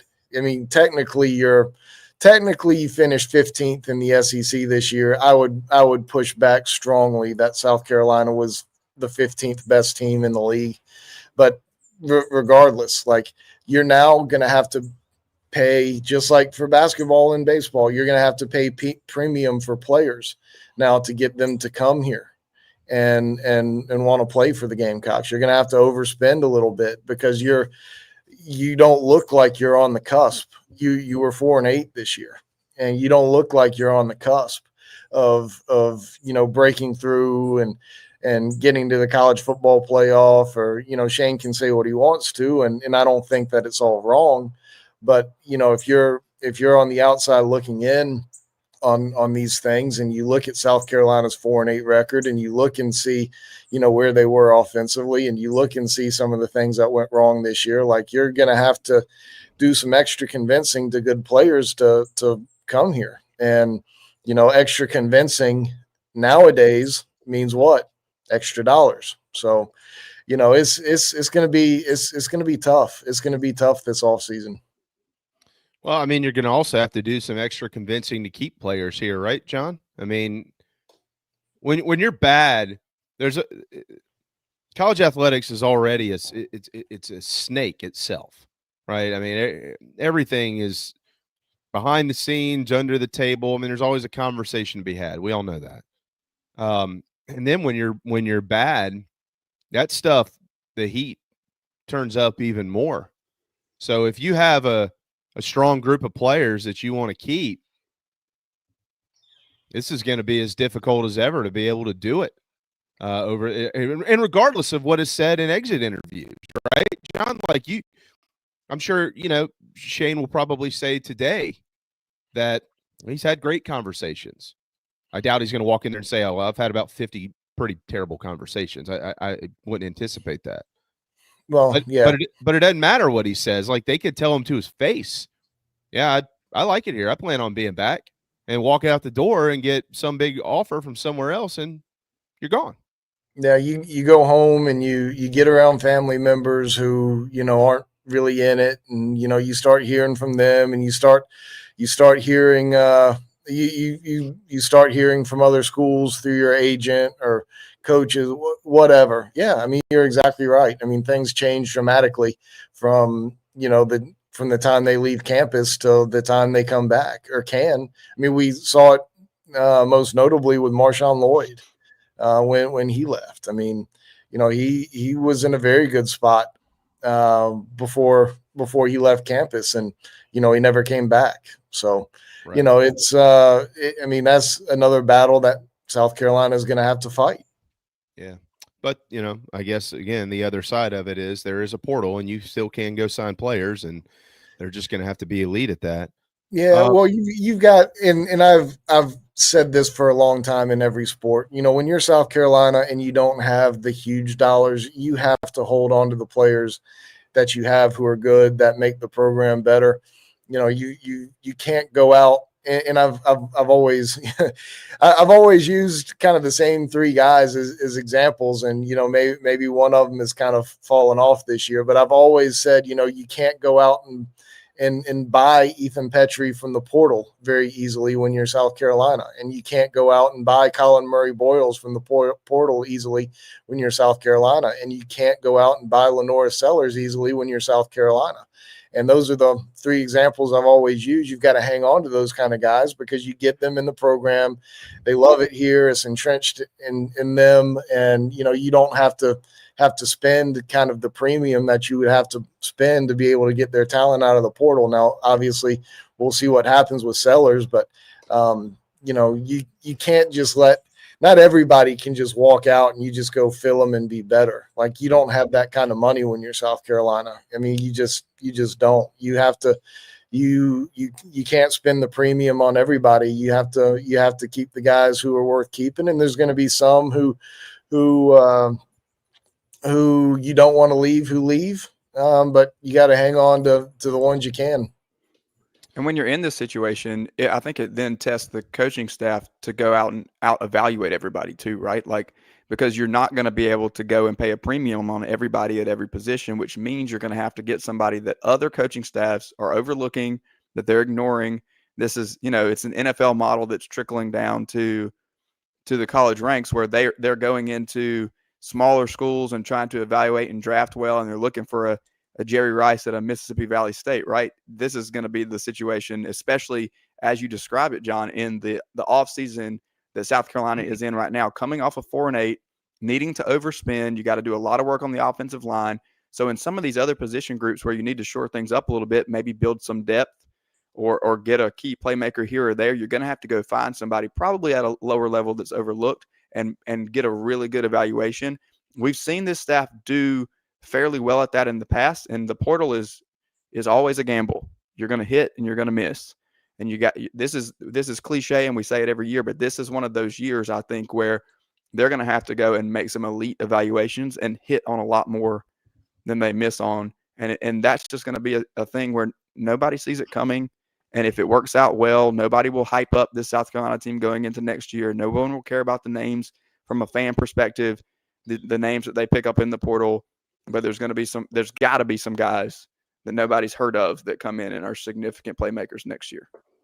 Yeah, I agree with a lot of what you said. You know, I will say that South Carolina has done a pretty good job of getting some good players that are kind of off the radar in the past. But, you know, you've also turned over your personnel department, and, you know, this will be Darren Usher's second year going through it. And, you know, this past season didn't go great. Obviously the portal, you missed on too many guys, and, you know, the portal can be hit and miss, and, you know, that's always going to be the way it is in recruiting, but the portal should be more of a sure thing than high school recruiting. That's for sure. I mean, you've got film, you've got tape, you've got analysis, you have a shorter time frame to evaluate. And I think that's an issue when it comes to figuring out fit and whether a guy works, because everything moves so fast during portal season. But, you know, at the same time,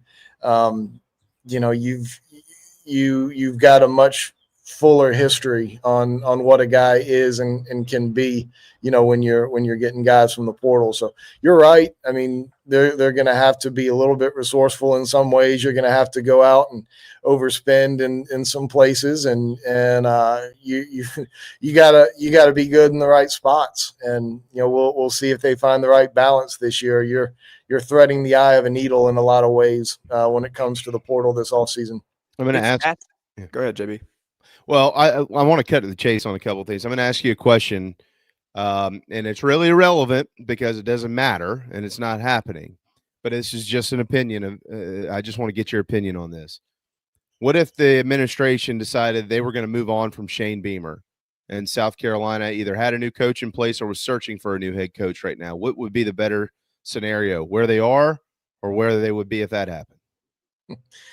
I don't know. I mean, it depends on who you're hiring as your head coach. I mean, I don't – it goes back to kind of what JC was talking about, you know, last week. It's like, are you really ready to blow everything up? And I know a lot of folks are, and I get it, and I understand that. And I don't know if I'm quite there. You know, if it's a really bad offseason, you're going to look back, or forget offseason. If the next month and a half goes really poorly, then you're probably going to look back and say, yeah, probably should have blown it up. But, you know, if it goes really well, then you've got a chance to be good again next year. So I don't know. I don't have a strong opinion one way or the other. If Jeremiah Donati announced tomorrow that Shane was being relieved of his duties, I could probably say, yeah, I mean, I get it. I understand. But, you know, he said he's bringing him back, and I get it. I understand that. Timeline on the OC hire. How much of an impact does signing day you think have on that, as far as who they're looking at, where they're coming from? Well, obviously it didn't have, you know, any bearing for Shane because he doesn't have one hired, and which I get too. Like, at the end of the day, Shane knows, everybody knows. There's not one person who doesn't know this. The offensive coordinator hire and how you perform next year is going to dictate whether or not Shane is around for 2027.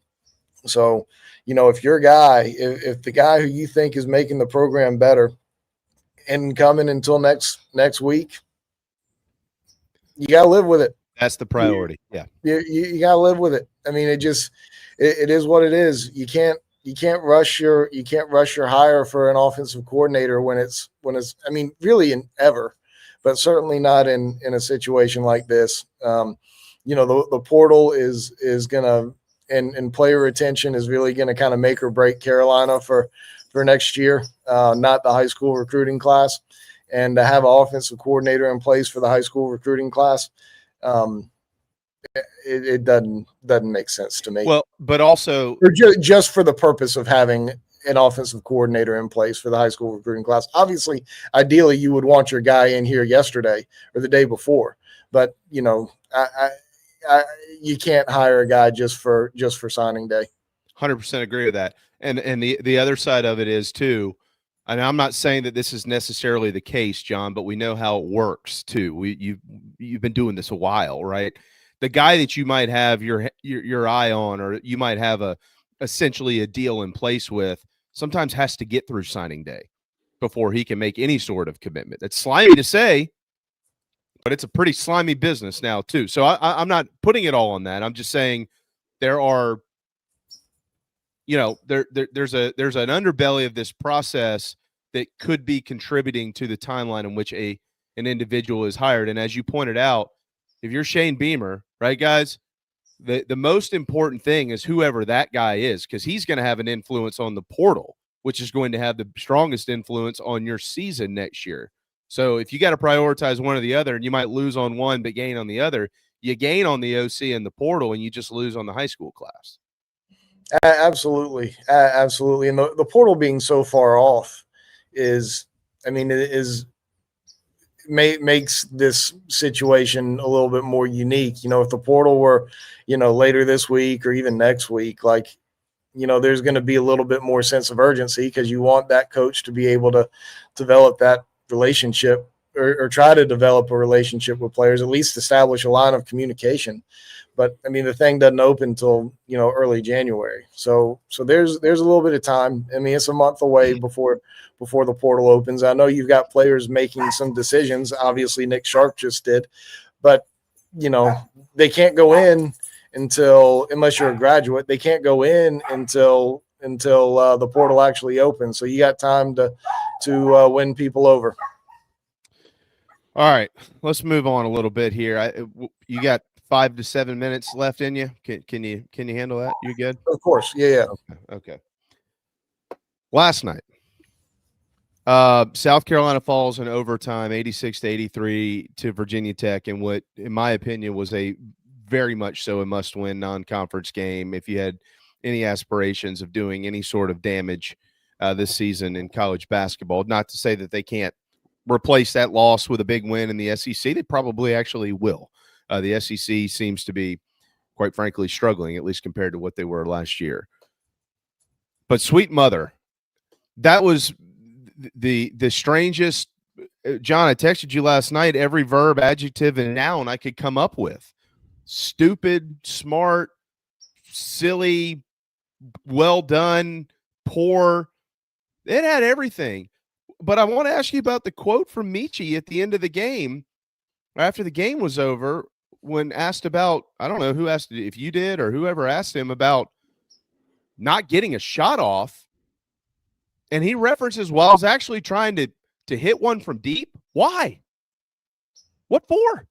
You're tied with 25 seconds left in the game. What the hell are you what's a 32-foot 3-point shot going to get you? I mean, if it goes in, great, but what are the chances? Y'all have hit like 10% of your threes in the last 2 weeks. What is, walk me through that comment in the situation at the end of the game. What are they doing? I don't know. No, I mean, like, I don't know what was going on in Michi's head, to be honest with you, because he had been really good at driving the basketball that game, especially and in the second half. To the rim. Yeah, especially in the second half. So I don't know why he's planning on, just trying to create some space and take a deep three like that. That doesn't make sense to me. And he did kind of miss dribble there with I don't remember the exact time left on the clock, 4 or 5 seconds, and that kind of flustered him a little bit. But I don't know. And there's no excuse for losing kind of track of the time like he did. And it's certainly a problem when it's a 6-year basketball player who's been through it plenty, and he's your starting point guard and your playmaker. But it's also right beside your bench. I mean, he wasn't standing 8 feet from Lamont Paris when he was standing there dribbling, and Lamont can just go. Yeah. Go, freaking go. What are you doing? Go. or call timeout. Call timeout. I mean, it was pretty obvious, when there was, 3-4 seconds left that it wasn't going right. It just wasn't. And, if you get the ball with 3 or 4 seconds left, you got plenty of time to call timeout from right there and draw something up. So, I mean, the blame lies at the feet of Michi for being an old guy and whatever happened with that. But, Lamont's got to wear some of that too, because he's right there seeing it closer than he's closer to the defender, or almost as close as the defender was to Michi. So there is really just inexcusable with what happened there. And who knows if they make it, but at least get a shot off. Oh my God! Sure, I've seen plenty of games where you're running some action and you try to do something and you don't quite get a shot off in time, and that's frustrating as it is. But I mean, what happened basically amounted to Michi dribbling out the clock. Well, anytime that he got to the rim, and you guys made a great point that he was getting to the rim well, but all of those he was being guarded much more closely, and his first step was the blow by, and then it was basically clear path. Like nobody really helped over. He might have had to hit somebody with a little bit of a hesitation or a euro once he got close to the rim, but that first blow by is really what happened, and there was not a lot of help, and he was getting clear paths to the rim. In this case, the defender sank back, and I think that automatically put him in shoot it mode. It became very clear when they crossed the half court line that this was going to be an ISO. And nobody moved. There was no screen. There was no cutting. Everybody cleared and got ready for him to make a move. And when the defender just sagged back, in my mind, that's where he went into, I can't get by him because I don't have a first step. He's too far back. Then you call timeout. I mean, absolutely you do. Yeah, or shoot it. Or shoot it. Or shoot it. He should have shot from the logo if he was going to do that, because the defender was far enough back, and he should have shot it with 10 seconds left and given him a chance to rebound. I mean, start your drive with 6 or 7 seconds, and if he's sagging that far back, then you've got an open shot at the 3-point line, right? Or blow by him if he comes up closer to you. I get it, but that's not an excuse. No, it's absolutely not an excuse. I'm just telling you that appeared to be the thought process, but it is no way, shape, or form an excuse. There was about 10 different things he could have done to make a player reset. Y'all know me, man. I'm usually pretty level-headed about things, and like John, an eternal optimist about almost everything in life, because I just can't live my life being in the bottom of the glass all the time. But watching that game last night, I think that they're better than they are. But my God, they do some of the dumbest things that I think I've seen in basketball in 35 years. I don't know, 40. How old am I? I'll be 40 next week. So the last 35 years that I can remember watching Carolina, they don't know what the hell to do when they get screened. And if you can only play one style of defense, which is man, then you shouldn't be in college basketball. Then you need to move on and go somewhere else. I mean, go find another sport. John, it's bad. You can't have, no offense to, I'm sorry, didn't mean to cut you off. And I like Elijah Strong a lot. He's the best big man they got. And I like his little turnaround jumper, by the way. But overall, the theory of this team, like, you can't have Elijah Strong firing off 9 3-pointers in a game when Big Mike, who should be on the floor for 40 minutes, the ball should touch his hands every possession, every single time. When Big Mike and Eli Ellis and Polk, who is not a good defender, but he is a good shooter, they combine for less 3-point shots than your starting center. You can't play positionless basketball if you can't move the basketball. And they're trying to play positionless basketball, but they can't play it because they don't know how to move the basketball, especially like they did 2 years ago. I'm just mind blown with what they're trying to achieve out there. Yeah, I'm with you. I'm with you, especially on Mike. I mean, Mike's such a good player. Yeah. The only thing I've got with Mike is he commits some dumb fouls at dumb times and in dumb ways. So if he can get his foul game cleaned up a little bit, not even the total number, just bad fouls. That's the only thing I can nitpick with him a little bit. But I mean, South Carolina's guard play has been at least okay. Yeah. You know, when you look at Michi and Kobe Knox and Mike and Eli to some degree, you know, Eli's gotten exposed a little bit in some ways, you know, in these big games, and he's in a little bit of a rut right now. Like, he had some wide open 3-pointers that you just don't expect him to miss that he missed last night. So yeah, it's a tough start. This is a tough start to this season for this team. And, you know, it may, I don't, it's hard to point to the areas where you can say, all right, they're obviously going to be better here later on. And, you know, this can improve the team. It's hard to find those spots. And, you know, Lamont has been very bullish that this team is going to shoot really well. And I don't have the stats pulled up in front of me right now, but they've been below 30%. I think is it 6 straight games that they've been below 30%? Five or 6 straight games that they've been below 30% from 3. And that ain't cutting it. That just ain't going to cut it. And because that's supposed to be the strength of this team. Like, this team was recruited and built to be better offensively this year than what it's been. Like, they've been very good defensively under Lamont, and, you know, they haven't had guys who can really score real well. And, you know, it was obvious to me this offseason a concerted effort was made to upgrade this team offensively, and they haven't. I mean, last year is very similar to this year. There were a lot of good shots last year that were just missed. And I can look at it and see that, you know, Lamont's drawing up things that are getting guys open shots, and they're not making them. And they wanted guys to make them this year, and they ain't making them this year either. So if you're not making shots and you're not playing defense, that makes for a long season.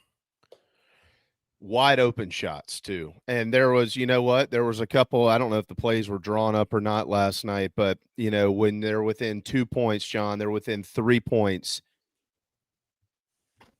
And Elijah Strong is the one who's firing off the you know, I know he's wide open. And again, I'm not trying to pick on this kid. I like Elijah Strong. I like him. But if you're going to draw up a 3-pointer with 5 minutes left in the game to tie the game because you finally got back within 3 points, I don't know. Maybe put the guy in there who's shooting 50%, like Polk, or maybe let Eli take a shot or whatever. But your center, you can't rebound anyway. So who the hell's going to get the board? I mean, I don't know what the hell. We haven't really mentioned this, but 75% from the free throw line is probably not going to get it done either. And you had a couple of clutch free throws that Michi missed there at the end of regulation that turned this narrative too. If you can knock them down, just one of them. Yeah, I mean, 75 is better than where they were last year. We'll give them that. But I don't know, John. I feel bad for Derek Scott, man. And he's my friend. Bad for all of us. I feel bad for me. Somebody asked me the other day, they're like, how's the show going? I was like, well, I went from talk show host to therapist. Yeah. Right. Derek Scott doesn't have to deal with football. Derek Scott just has to deal with basketball and baseball. And yeah, but it lasts 9 months. Poor Derek. He looks good though. He ages well. Oh, John. All right. Well, good news. Ashley Chastain and softball is right around the corner. Join the Diamond Club, by the way. You can get VIP cards to get into every game for just $350. How about that? Well, I get in for free. I do too, but I'm just saying, I'm trying to support the softball team.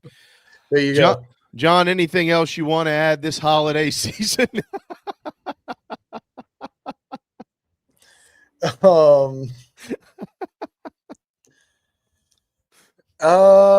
know. I did get my Christmas tree up and decorated, and the lights are on. I got a few presents wrapped, so it looks so there's some things underneath. Okay. But no, I mean not really. How about adopt a pet? Adopt a pet this holiday season? Yeah, yeah.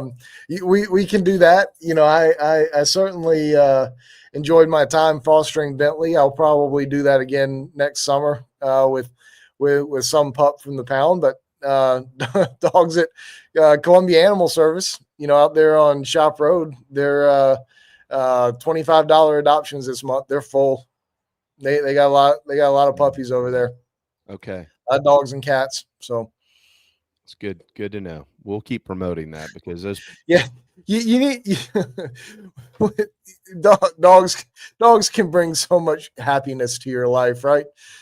And we're in a time of struggle right now in Gamecock athletics, at least on the men's side of things. So go find a dog to throw a ball to, and maybe he'll catch it. That's exactly right. Isn't that right, Dweez? She's taking a nap. She's had enough of all this too. Thank you, buddy. I guess you got to get to the Beamer press conference. Well, that's at 2:00. You got plenty of time. We'll get you some lunch and then head on over to the facility and have a wonderful Wednesday afternoon, my friend. Thanks for everything you do for everybody. I'm going to do my best. Appreciate you guys. Thanks for having me. See y'all next week. Yes, see you, John. Thank you. Sorry, Rob. I didn't want to cut you off, but I just no. We were going back and forth with that basketball stuff last night, and I was like, what am I don't ever get this animated ever. I just sit there and watch it and just take it all in and then talk about it. I was doing the same thing. What? I was actually defending it, sitting in the room watching it. I was defending them for a significant period of time, and eventually I was like, I can't do this anymore. It's hard to mount a defense at the. You said stupidity that we saw at times, like just boneheaded. What are we doing? Yeah. Boneheaded. And I don't know all the reasons. I mean, it's easy to blame the coach. And so I'll be like everybody else and blame the coach and blame the staff. They're the coaches. They should shoulder the blame, just like Shane Beamer and his coaches should shoulder the blame at South Carolina with the football program. But I mean, also too, I'm looking at the numbers. I mean, they shoot 32% from beyond the arc this year. And I know that Michi should be shooting a lot, and I got it. You brought him back to shoot. But there is zero reason that Michi Johnson should have more three-point shots than Eli Ellis and Mike Sherrod-Jones combined. That's just not moving the basketball. It's just not good. And you said it a minute ago, and I put it on X last night. This offense absolutely has to run through Mike Sherrod-Jones. He has to touch the ball. He is the best passer. He's the best rebounder. Yeah. And he can play the point. So just let him do it. He's also the best shooter on the team, for anybody wondering. All right, it's 11:42. We need to step aside and take a breather. Reminder that this holiday season, you could be rich by buying a $5 Carolina jackpot scratch-off ticket from the South Carolina Education Lottery. Stocking stuffers. Stuff them in your stockings. Somebody could win big on Christmas morning. How about that? It's the SCEducationLottery.com/education wins for more. The CFP, are they trying to put the 12 best teams in? Or are they trying to justify the 12 teams that they put in? We'll ask Rob about that when we return. Hey, Gamecock fans. Happy holidays from all of us here at the Barn Dominium Company. Many of you will be spending your holidays in one of our beautifully built Barn Dominium homes. Thank you for letting us make your dreams come true. We hope you find peace, joy, and love during the most wonderful time of the year.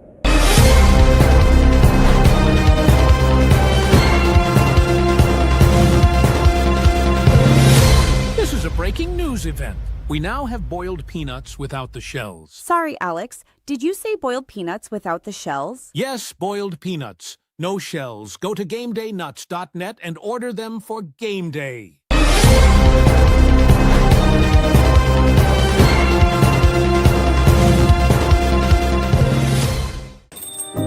Morning, Carl. Usual? Yeah. Your oldest was in here the other day. Said the two of you took a trip down to my neck of the woods. How'd that go? You might as well give me one of those Carolina cars while you're at it. I knew I liked that one. Yeah. There you go, my friend. Thanks. Hey, Carl. Congratulations. See you tomorrow, Freddie. You bet. At Moultrie Insurance, our agents are working for you. Our commercial lines of coverage are well-sourced and intimately chosen. We offer commercial lines of coverage such as business owners, umbrella, property, auto, or general liability coverage, and evaluate every option to find what fits you best. Like a good offensive coordinator, we will draw up the plays, but only run with what you feel comfortable. Get in touch with our quarterback, Perry Orth, or our head coach, Frank, by visiting MoultrieINS.com. MoultrieINS.com. Moultrie Insurance, proud supporters of the South Carolina Gamecocks. Nana's Porch presents a Southern staple delivered right to your doorstep. Nana's Porch locally crafted pimento cheese has been a hit for years at weddings, tailgates, and other events. Now you can order online and have it sent to your home. Visit nanasporch.com. That's nanasporch.com and click the pimento cheese tab to choose between their original pimento cheese and their jalapeno smoked pimento cheese set.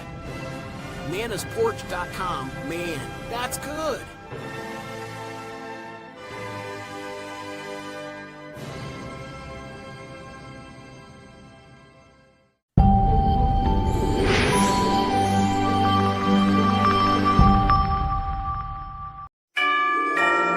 Merry Christmas and Happy Holidays from the Chief Sports Network.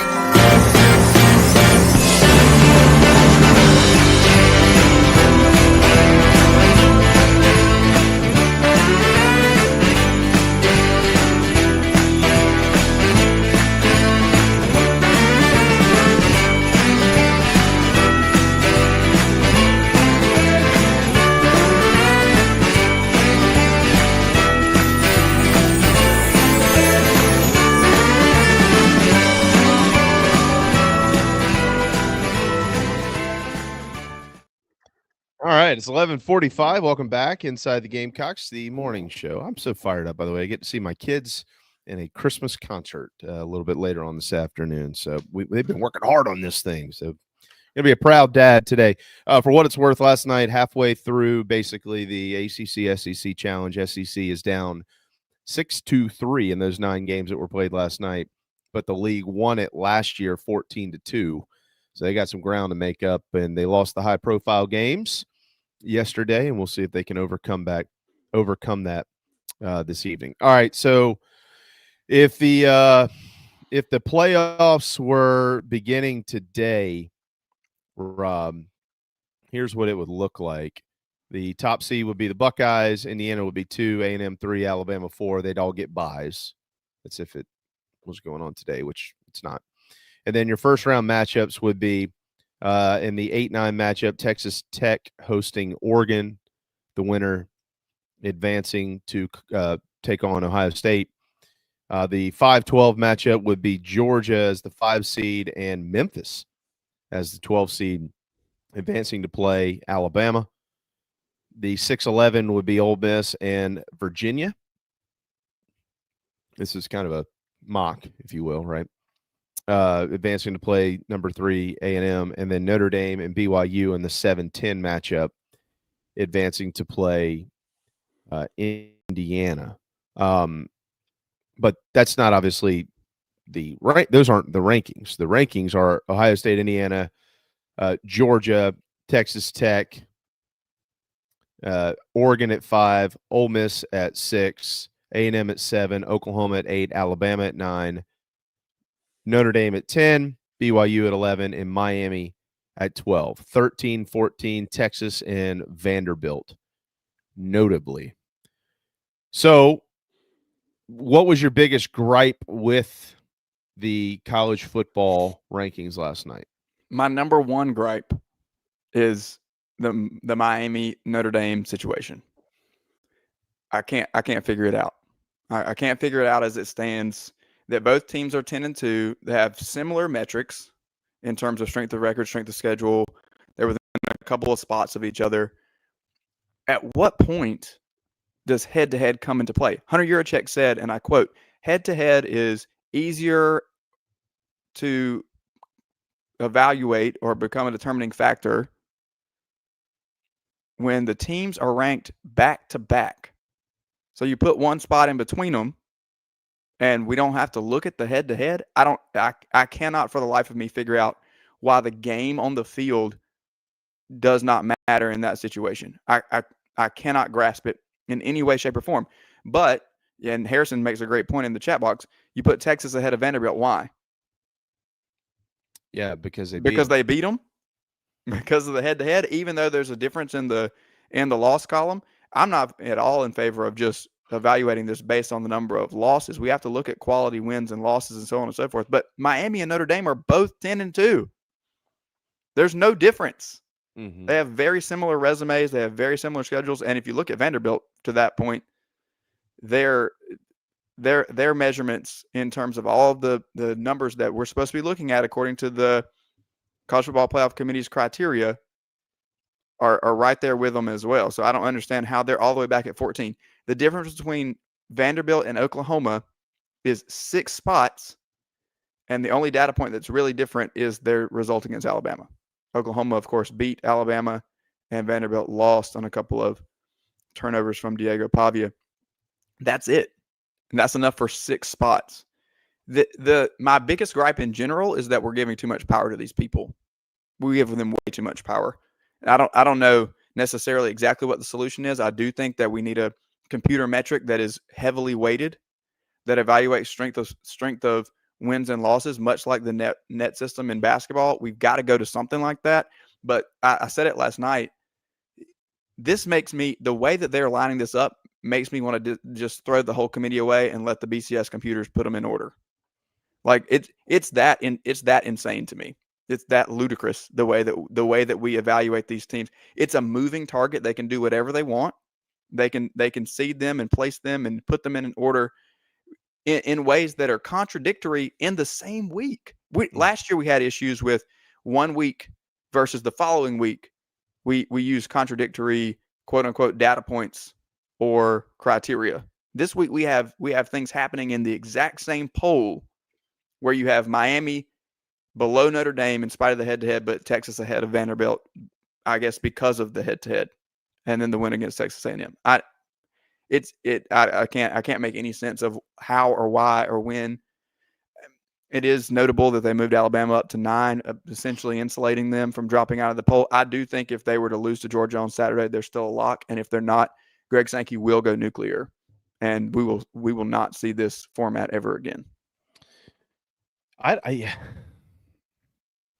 I don't if Georgia, and I don't think this will happen, but I don't know who wins the game, but I don't think that Alabama gets blown out. But if they did, like 41-20 or something like that, I do think they'd get left out. Now for who?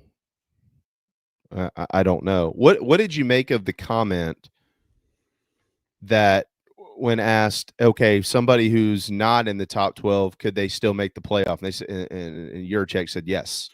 What'd you make of that? I think he's just covering himself to open it up to all options, because they don't want to make any definitive statements, because definitive statements would prohibit them from basically rearranging this the way they want to rearrange it on Sunday night. We've got kind of a loaded discussion from representatives from multiple conferences on SEC Sunday night this week, because obviously we'll be coming out of championship weekend and Selection Sunday to kind of break this down, and we will have Tony Siracusa straight out of the press conference. So we'll be able to break down statement by statement what Hunter Yurchek has to say on Sunday after they give the final CFP rankings. I think that they are just, when he says something like that, last year, Ward Manuel said that there would be no data points added on championship weekend, essentially, and this was very South Carolina related, right? Because if you had weighted the teams that South Carolina had beat or played against that were in championship weekend, like Clemson, how they played could have then affected how quality of a win that was for South Carolina. But he said that was not going to be a factor, that there was no data points left to be determined on that weekend. Hunter Yurchek is taking the opposite approach, essentially, by saying that if you're outside of the top 12, that you could still get in. I think a big interesting point here is obviously the ACC chaos. If Duke wins this football game in Charlotte, then what happens? Can the ACC truly get left out? Again, I'm advocating for Miami, but I think there's a real shot that they get left out in favor of the American Conference winner and presumably James Madison. Well, I think that's exactly what would happen, right? I mean, if you play that scenario out, Duke wins, then okay, let's just pick some winners for the sake of the conversation. It doesn't matter, but let's just say Ohio State wins. Both Ohio State and Indiana in, but let's just say Ohio State wins. And let's say Georgia wins. Okay. Mm-hmm. And Texas Tech. And then what am I missing here? Tulane or North Texas, either one. Doesn't matter. Doesn't matter. Yeah. So let's go Tulane and then James Madison. Those 5 would be in. Those would be the 5 highest ranked conference champions. So then you just go down the list after that with who is still in there, right? Okay. So if you do that, then you've got Indiana, that's 6, and you got Oregon, that's 7. You got Ole Miss, that's 8. You got A&M, that's 9. None of them are playing. You got Oklahoma, that's 10. You got Alabama, that's 11. You got Notre Dame, that's 12. That's 12. I mean, you're not even getting to BYU at 11 or Miami at 12. So exactly. I don't. I mean, unless you, even if Alabama fell and they fell, let's say they replaced Miami still moves up to 11. I mean, what are you going to bump Miami 2 spots just to get them in when they didn't play the game? Like they didn't play a game. They're not. So I think the interesting thing will be if for whatever reason they get Miami and Notre Dame in the same evaluation group and flip them, because they could. Neither one of them's playing, and we've seen crazier things. I think the most alarming thing for me, JB, in terms of trying to predict and project what's going to happen, is the random statements that are used as points of justification. Like, for example, Alabama was elevated because of a gutsy call to go for it on 4th and goal, which I think everybody in America would call stupid. Mm-hmm. The game was tied, and time is running out. You have a 4th down on the 2-yard line. I think 99% of people in the country would have kicked the field goal. Now, Alabama got lucky. Ty Simpson throws a touchdown to Isaiah Horton, and they win the game by 7 in Jordan Hare. Mm-hmm. But to reward them, moving them up a spot against an unranked, floundering Auburn team who played really well with the interim bump, as teams often do, what's going to happen this weekend where this committee is going to go, well, we really liked the way the wide receivers played in this matchup, and so that is why we decided to elevate them above Team B. Or the running backs had a hard time getting it going, and we just don't see strength in this running back room, and so we decided to drop them out of the college football playoff. They've set themselves up to do something like that, and I don't know how we sit back and go, yeah, that makes a ton of sense. We should definitely allow them to continue to have this power year in and year out. Yeah. Vanderbilt and Texas. I'm trying to do the math here. I meant to do this morning, so I apologize to pretty much everybody out there for this being terrible radio. South Carolina at 1-7. LSU finished it at 3-5, so that's what, 4-12. I'm doing the record of the teams that they beat in the SEC. Okay. Mm-hmm. Mm-hmm. Missouri finished at 4-4, so that's 8-16, right? Correct. Auburn at 1-7, so that's 9-23. Correct. Kentucky at 2-6, that's 11-29. Mm-hmm. And then who am I missing? Oh, Tennessee. Yeah, okay.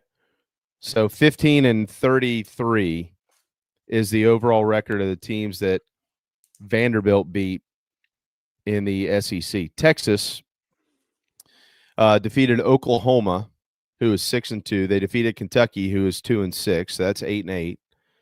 Mississippi State 1-7. So that's 9-15. Right. Correct. They beat Vanderbilt, of course, the head-to-head there, which puts you at 15-17. They beat Arkansas 15-25, and then they beat Texas A&M 22-26 overall. So this is the classic case of, but it's SEC versus SEC. This is the classic case of don't look at the record, look at who we beat. Right? And that now, but then you have the other side of that argument where Texas is going, dude, we beat Vanderbilt, we beat all these teams, we just beat A&M, and then somebody's saying, but you lost to Florida. I'm not giving them a pass, but I would also say, okay, they lost to Florida in the swamp too. They didn't lose to Florida at home. But Vanderbilt, their argument is, well, we won more games. I know we lost head to head, but our two losses, aside from Texas, were on the road at Alabama, who seems like they're all but assured to be in this thing here. So what's the big driver in this? I don't think either one get in, by the way. Correct. I agree with you. But around this conversation, we want to talk about what's happening on the football field. We want to talk about strength of schedule or strength of record. We want to talk about who you beat, this, that, and the third. But what is the motivating factor on the periphery for all things in life? Money. Yeah, it's money. It's absolutely money. So by elevating Texas, is the committee pushing the narrative that that we're not going to punish you for a difficult out of conference? Is there a little bit of, do they just know? Because here's a scenario, JB. If they already know that, as we predict, Texas and Vanderbilt can't get in, they're not going to get in. Nothing can change this week. So what does it harm to bump Texas over Vanderbilt to perpetuate schools not dropping these difficult out of conference? Hey, Texas, you lost Ohio State. We get it. We applaud you for scheduling difficult out of conference schedule. You only lost by 7. They're the number 1 team in the country. Good job. Other teams should continue to do that. We're going to prove right here that you're not going to get punished for losing that game, because we're going to elevate you over a team that has less losses than you in the same conference. Yeah, I think that Sark, and I like Sark, but I think it was kind of a gaslighting case by him, because he kept talking, well, we're just not going to schedule these games. Well, that's not what's keeping you out. If you lost that game, if you beat Florida, I don't even know if you beat Florida, if Texas is 100% in there right now. I would venture a guess they'd be on the cusp. They'd be on the cusp, but I don't know how much the argument changes if they beat Florida. But I think that Florida is what's keeping them out. If they didn't play Ohio State in week 1, Rob, and they played, I don't know, give me somebody, Texas State or Sam Houston State or something like that, and they were 10-2. I think they played those actually.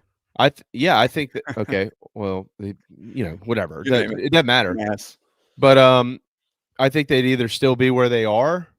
I don't know if they'd be ranked lower, but I'm not so sure that they'd be assuredly in the top, basically 10 or 11 right now either, if they beat some FCS or lower G5 team to open the season, as opposed to falling 1 touchdown short back on Labor Day weekend to Ohio State. So I think that Sark is kind of gaslighting the conversation a little bit personally, moving the goalposts. It's absolutely, I agree with you. And I think it's an individual case from year to year. As much as we can say the only consistent thing about the committee from year to year has been that they've made head-scratching decisions, but every single scenario is unique, and it's different. And this year, it just so happens that there's a lot of 1- and 2-loss SEC teams. For whatever reason, the way that the league has shaken out, the way that the schedules were designed this year, it just kind of landed that way, and that's going to get you a 10-2 Vanderbilt who doesn't make the playoff. If we'd asked the question in August, if you finish 10-2 in the SEC, are you a lock? We would have basically all said yes. Yeah. We did say that. In fact, Mike came on here and said, yes, you are. And in fact, we might get a 9-3 team in. We didn't foresee, and there's no way to forecast these teams landing with the records that they did. You can't predict the way that the entire field is going to unfold. And it's kind of a logjam from 8 or 9 to 14 or 15. Yeah. Well, which tells us what we should have. How many teams? What makes the most sense now? 16 makes the most sense. If you're gonna have the conference champions in there, I mean, if you just want to have the best 12, then just have the best 12, and there's just gonna be some years where you're gonna have a league or two like in particular the ACC this year, where you go, well, congratulations, you won the ACC championship. That's phenomenal. But that doesn't mean that you're one of the best 12 teams in the country. You know what I mean? Like even like I'm not talking about Duke. I'm just saying, like, if Virginia wins the thing and they're in there, or James Madison or North Texas or whatever, okay, you're being rewarded for winning your conference championship. But I can assure you that North Texas and James Madison did not go through anything near what a Texas or Vanderbilt went through to get there, and we all know that. So this isn't about the best 12 teams, as everybody says every single year once you finally get down to the nitty-gritty of this. It's about the 5 teams that have earned it per the structure in which they work, and then the 7 teams that they can justify. That's what it comes down to me. Which is, we have to be fair so we don't get sued and lose money, which is back to the same driving force in the whole argument. Right. And I guess Mad Dog, I know JC's running a little bit late. I think he's doing some OC work or something right now. But he's been busy. Yeah, JC's having a busy morning, so we can hang in here as long as we need to. Not past like 2:00 though, because I got to get the kids dressed for the big. No, yeah, I can't hang past big 2 deal. days. Yeah. But it brings up the whole point once again, though, that you are at a crossroads and you don't know how to get across the street that continues to financially be beneficial to your sport and all of those that benefit from it with a trickle-down effect, right? So oftentimes we hear, like, college football is not the NFL. If everybody wants to make it the NFL, then take on the NFL structure. But when you do that, you're going to take a lot of things that has made this sport what it is, rivalries and a lot of different traditions and stuff like that, and it's going to be broken up. But the NFL doesn't have the best, 16 teams?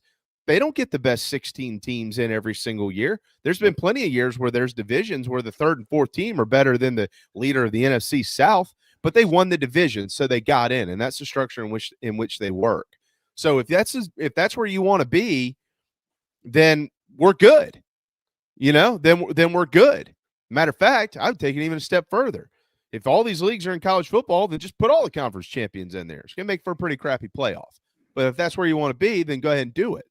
Okay? And you can have Akron versus Alabama in week 1. Cool.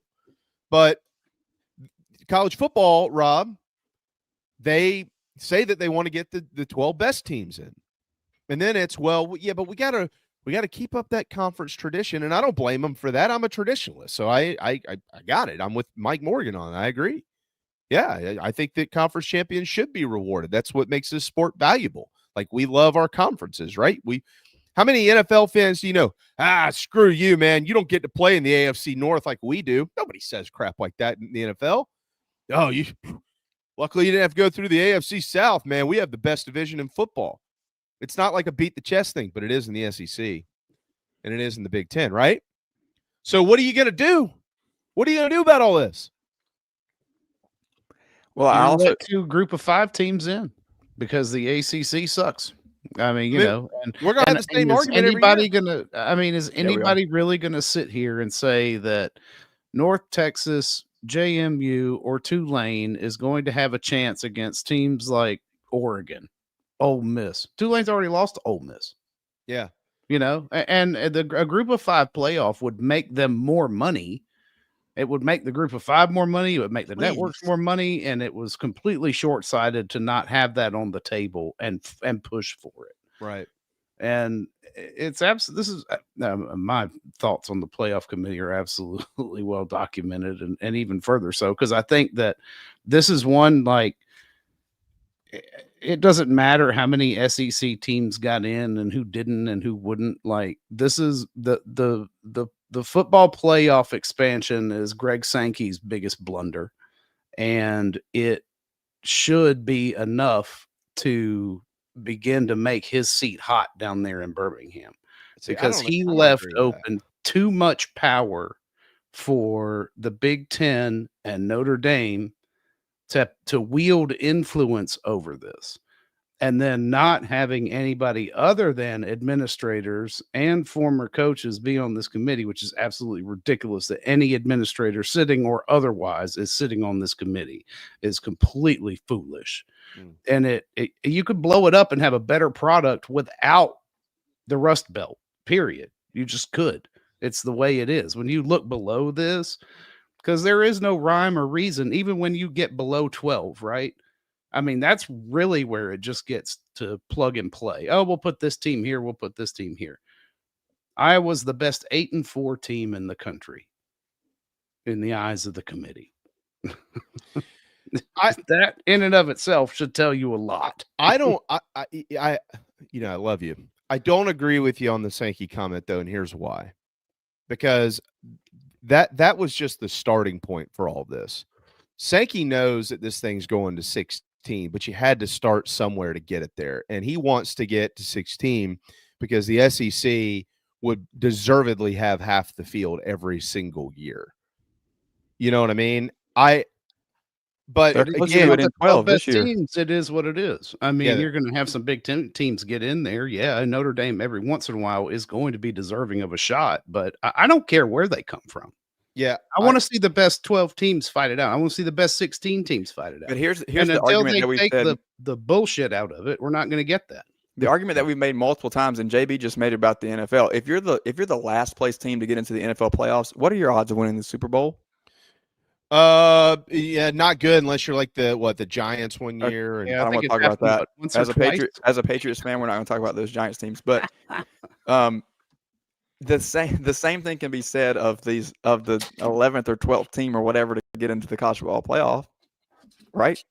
Like you're not winning it. So we are going to argue these same points every year. We're going to keep coming back to this structural cesspool where we're trying to figure out, well, what makes the most sense and how do we get the best 12? But it doesn't matter what formula we use to get the best 12. 11 and 12 are never going to win it.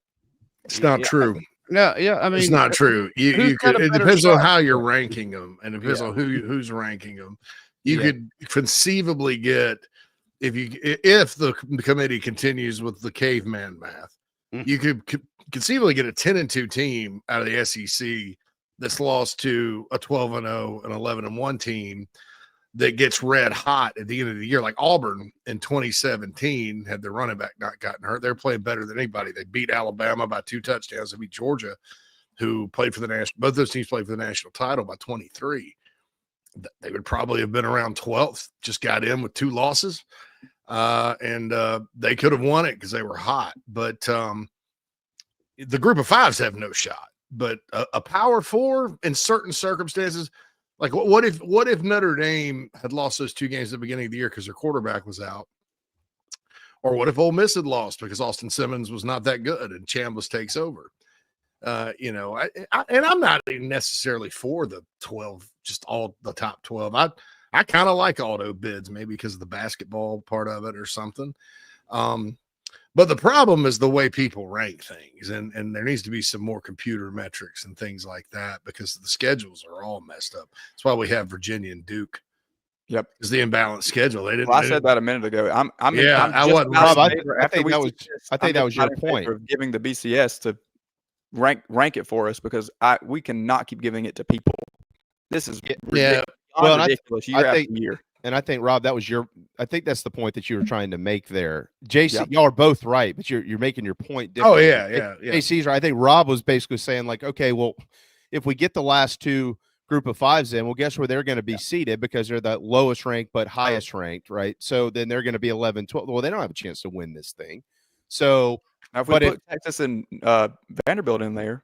Right, then they have a shot. Yeah. And have a shot. 100%. Yeah. I mean, the way that it's structured, theoretically, you don't have a chance to win it. But the way that it could be structured, you absolutely would have a chance to win it. You're going to continue to have to, as y'all just pointed out, JC, you've said this before. Rob, you just said it just now. Y'all are right. Phil said it. I think everybody said it. I don't know if I have, but I'm just going to piggyback on y'all. If you're going to do it this way, it almost just makes more sense to go to the computer. And I hate computers, but if not, then you can't eliminate what's behind the curtain that nobody knows about to get through this process and to the finish line. You can't do it. The only way that you can possibly have they all earned it scenario is by breaking everything up and putting everybody into divisions or pods, and those winners are the ones who make up the college football playoff. That's the only way to do it. And college football ain't doing that, right, JC? You really think the SEC is going to go to – I mean, maybe one day, but it's not coming in the near future where they have 4 division winners out of the SEC. How are you going to do that when other leagues don't even have the same number of teams? It's impossible. Yeah, and it's all about money. This is why sports become extremely greedy. Exactly. Because nobody wants to give up that this weekend coming up, and the ratings are going to be through the roof. TV's going to pay a bunch of money for it because they expanded. They're like, oh, well, we can't really do divisions now. And the reason they were going to do away with divisions anyway, because too many years you had one division in a league better than another, and the top 2 didn't get to play and all this happiness. I mean, you had the SEC East for years in the 90s was better. And then the West took over during the Alabama LSU run after Urban Meyer left Florida. So it the Big Ten was completely screwed. You'd have games because Ohio State and Michigan were in the same division. And so you'd have games like Ohio State versus Northwestern, Michigan versus Purdue, because the Big Ten West was so bad. But I didn't have a problem with that. I mean, ACC Atlantic or Coastal, the Coastal was terrible. Clemson and Florida State in the same division. And, I guess all 6 different teams won it and kept cycling through.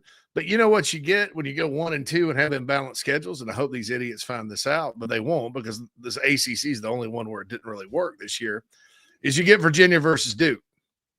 Now, yes, we're getting Ohio State, Indiana, which I'm fired up about seeing myself. We get an Alabama, Georgia rematch, but you really are going to leave. Do we really think Georgia and Bama are the 2 best teams in the SEC? No, they won based on tiebreakers because, they didn't play A&M. They didn't play Ole Miss, so the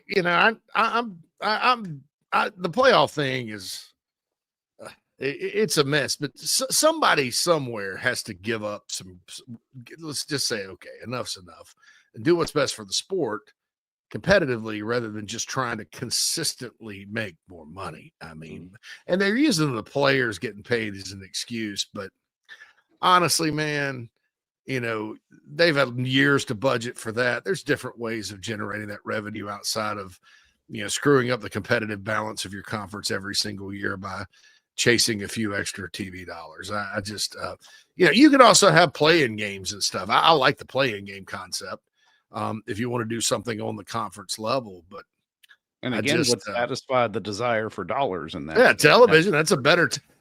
Last year, you had Texas play Georgia, and you play South Carolina and Tennessee, and you play Alabama and Ole Miss, and the winners of those other 2 games go to the playoff. That would have been, think about the triple header on ABC that day. Wow. The drama and probably Georgia, Texas would have been not as exciting, right? Because the other 2 games were do or die. Georgia and Texas were both going. Think about it. You know what? I'm in a good mood today. I sent Phil a bunch of Christmas music. We're going to start we're going to start really leaning into the holidays now with all the. That's right. It's not a happy time in Gamecock. That's right. So we're gonna find our own joy. I love the holidays. I was about to say, have you not paid attention to production lately? Well, no, it hadn't shown up on the show. That's true. Yeah, it is today. I actually was cutting up some video of you and Mike today. I was like, how festive. We hadn't decorated yet either because there's about 8 inches of snow on the ground. It's supposed to be -8 tonight. I can't. I try to clean off the snow off my truck because it sat here. My hands almost froze. Of course, I didn't go out there with any gloves on. Frostbite. His nickname me Frostbite. Frostbite. That's like an evil, like a rip-off Dollar General version of Mr. Freeze from Batman. Ha! I'm Mr. Frostbite. It's the team Mr. Freeze. What are you leading off with here? You leading off with the OC search? You leading off with Landon Duckworth? Or are you leading off with something totally unexpected? Yeah, it's a new update that I've had since coffee this morning on both subjects. So. Okay. Well, then I won't change the channel. Yep, me neither. I'm not going to say anything profound. Oh, okay. Well, then I want that $9.95 a month. Go to the Big Spur, dog. No, I'm just what kidding. profundity? I ain't saying nothing. I'll be like, and you can subscribe. Don't you hate that? You can subscribe if you want to hear the rest of it. Now the rest of the story. We do so well to not pump that like that, you know. Well, then I know all the news, and I'm just going to go watch the Hallmark Channel. Disgusting. I would love to be. Well, that sounds a little off. I would love to be there with you, Jamie, watching the Hallmark Channel. I didn't mean to say that. Hallmark Channel. You're not invited to that. I'd love to be in your shoes. I'd love to come over and watch the Hallmark Channel with you. Oh man, that's small funny. town guy. Just call me. I'll tell you everything that happens in the movie. Every one of them. There is one Hallmark, but it was a Lifetime movie that they didn't make a part two that I'm really interested in seeing. It's called, I don't know. It has some chick in it, but anyway, I'll get it. Remember I was talking about it that day, Phil? Remember you were buried in Bardstaff or something with chick like that used Barstow. to be Barstow. So Bakersfield.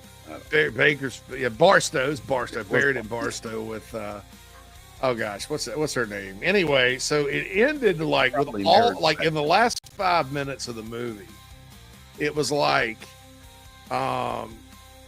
it was just like 20 different things happened, right? 20 different things. And it was a total cliffhanger. The late Angie Harmon is the lady. And then she got shot up at the end, dude. And it just was like part 2 coming. And they've never made the part 2.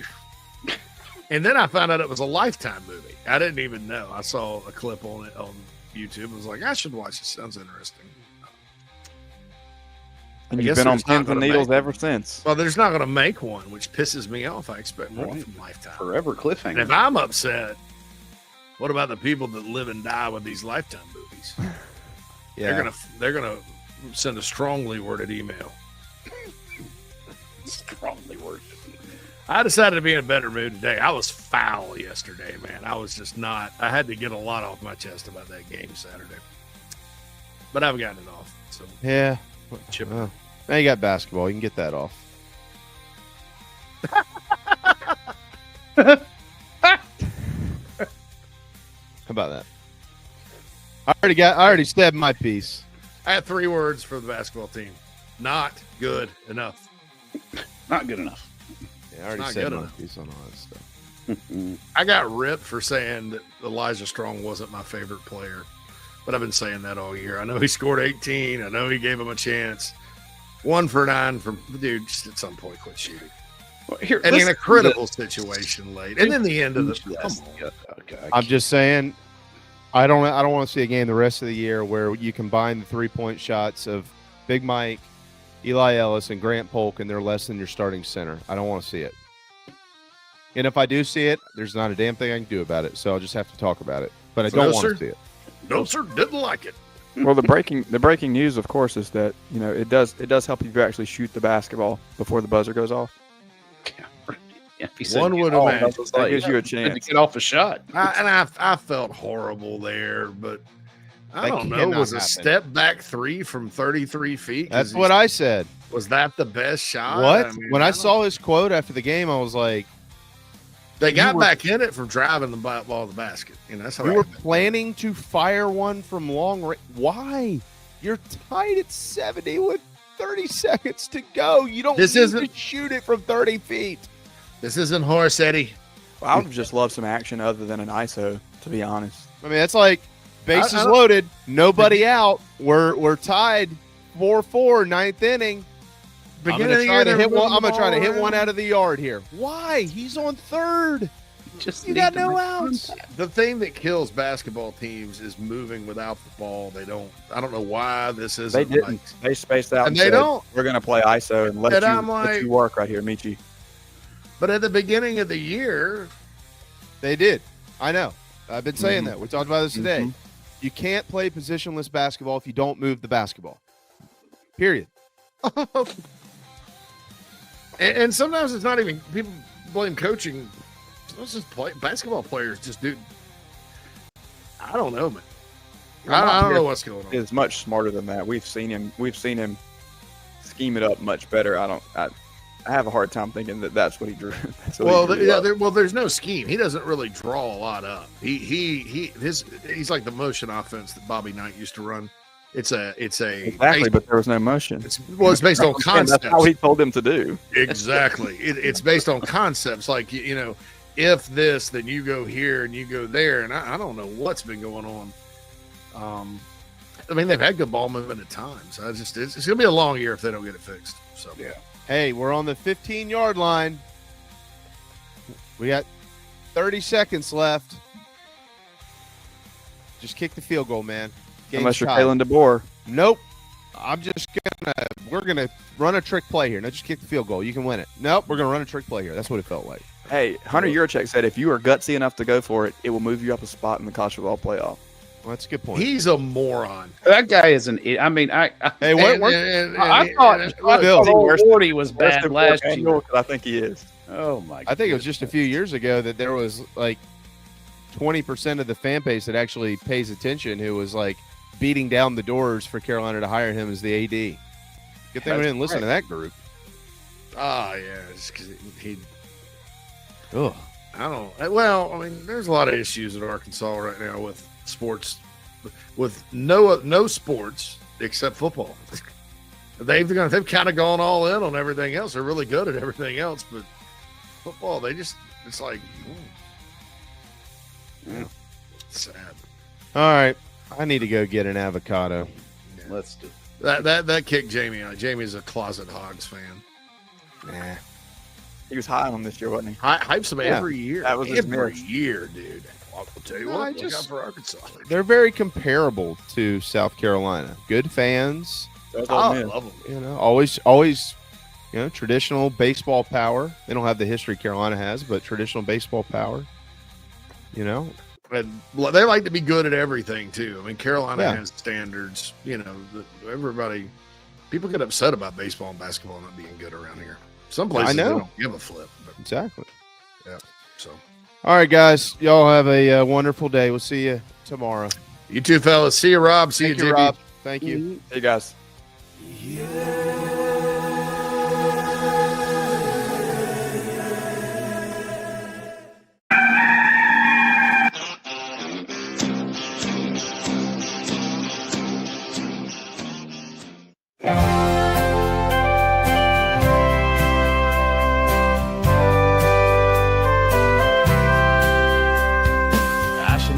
Screamed in terror that fine day. Saw that purple wig and did not know what to say. It left me sort of startled and confused. Red lips and white makeup and those big old red shoes. But my daddy tore a knot in me for being so damn rude. He said, son, don't you know that clowns are people too? Clowns are people too. Big red shoes. Don't be rude. If you weren't a bit lucky, then this could easily be you. I met your mom when she was up on that old trapeze.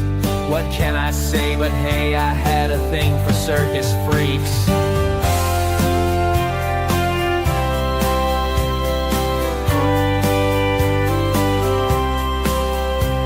I started watching Bozo and warmed to the movie It.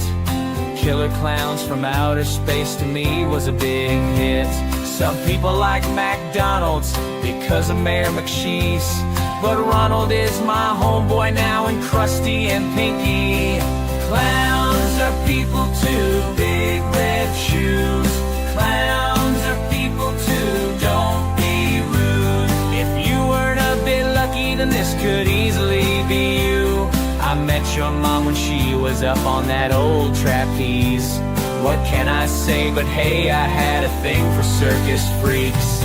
Clowns are people too. Clowns are people too. Now I own some tiny horns and got me those red shoes. I don't know much but know one thing that's true. If you don't know anything, just know that clowns are people too.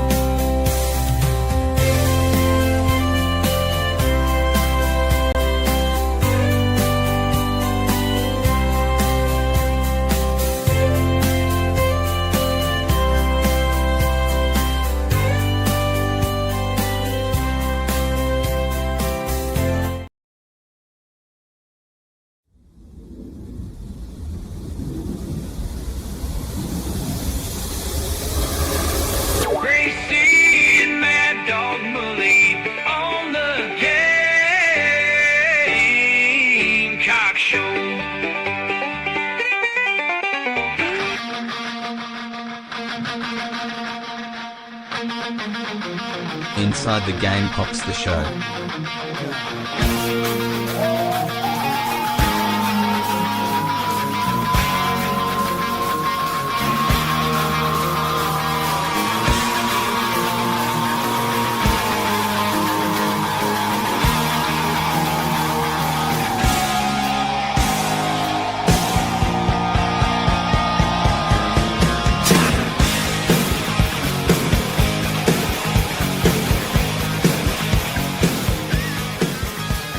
Welcome in, everybody. It is Inside the Gamecocks, the show built by the Barn Co. Live from the mountains to the sea, from South Carolina. Of course, we are coast to coast, nationwide, and worldwide via the World Wide Web. I'm cutting through the orange fog up here in the upstate of South Carolina. Phil Mullinax, and of course, he is JC Sherbert from Points Unknown. I love it. We both are kind of the same mind today. And with that, screw Yukon Cornelius. I hate Yukon Cornelius. Oh my God. I just looked at the background. This guy can go straight to hell. Silver and gold. Silver and gold. I'm leaning into that this year. Yeah, man. My irrational hatred of Yukon Cornelius. You got to have something, you know. Hey, stupid. Not everything is perfect. Look at that mustache, man. I know. It is. I'm beginning to see what it is that you're talking about here. I'm beginning to, Those little beady eyes.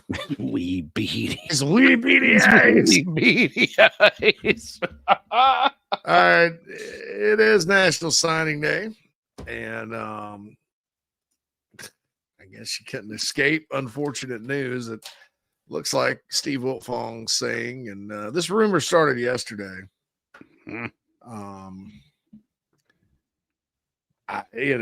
About Landon Duckworth flipping. Now,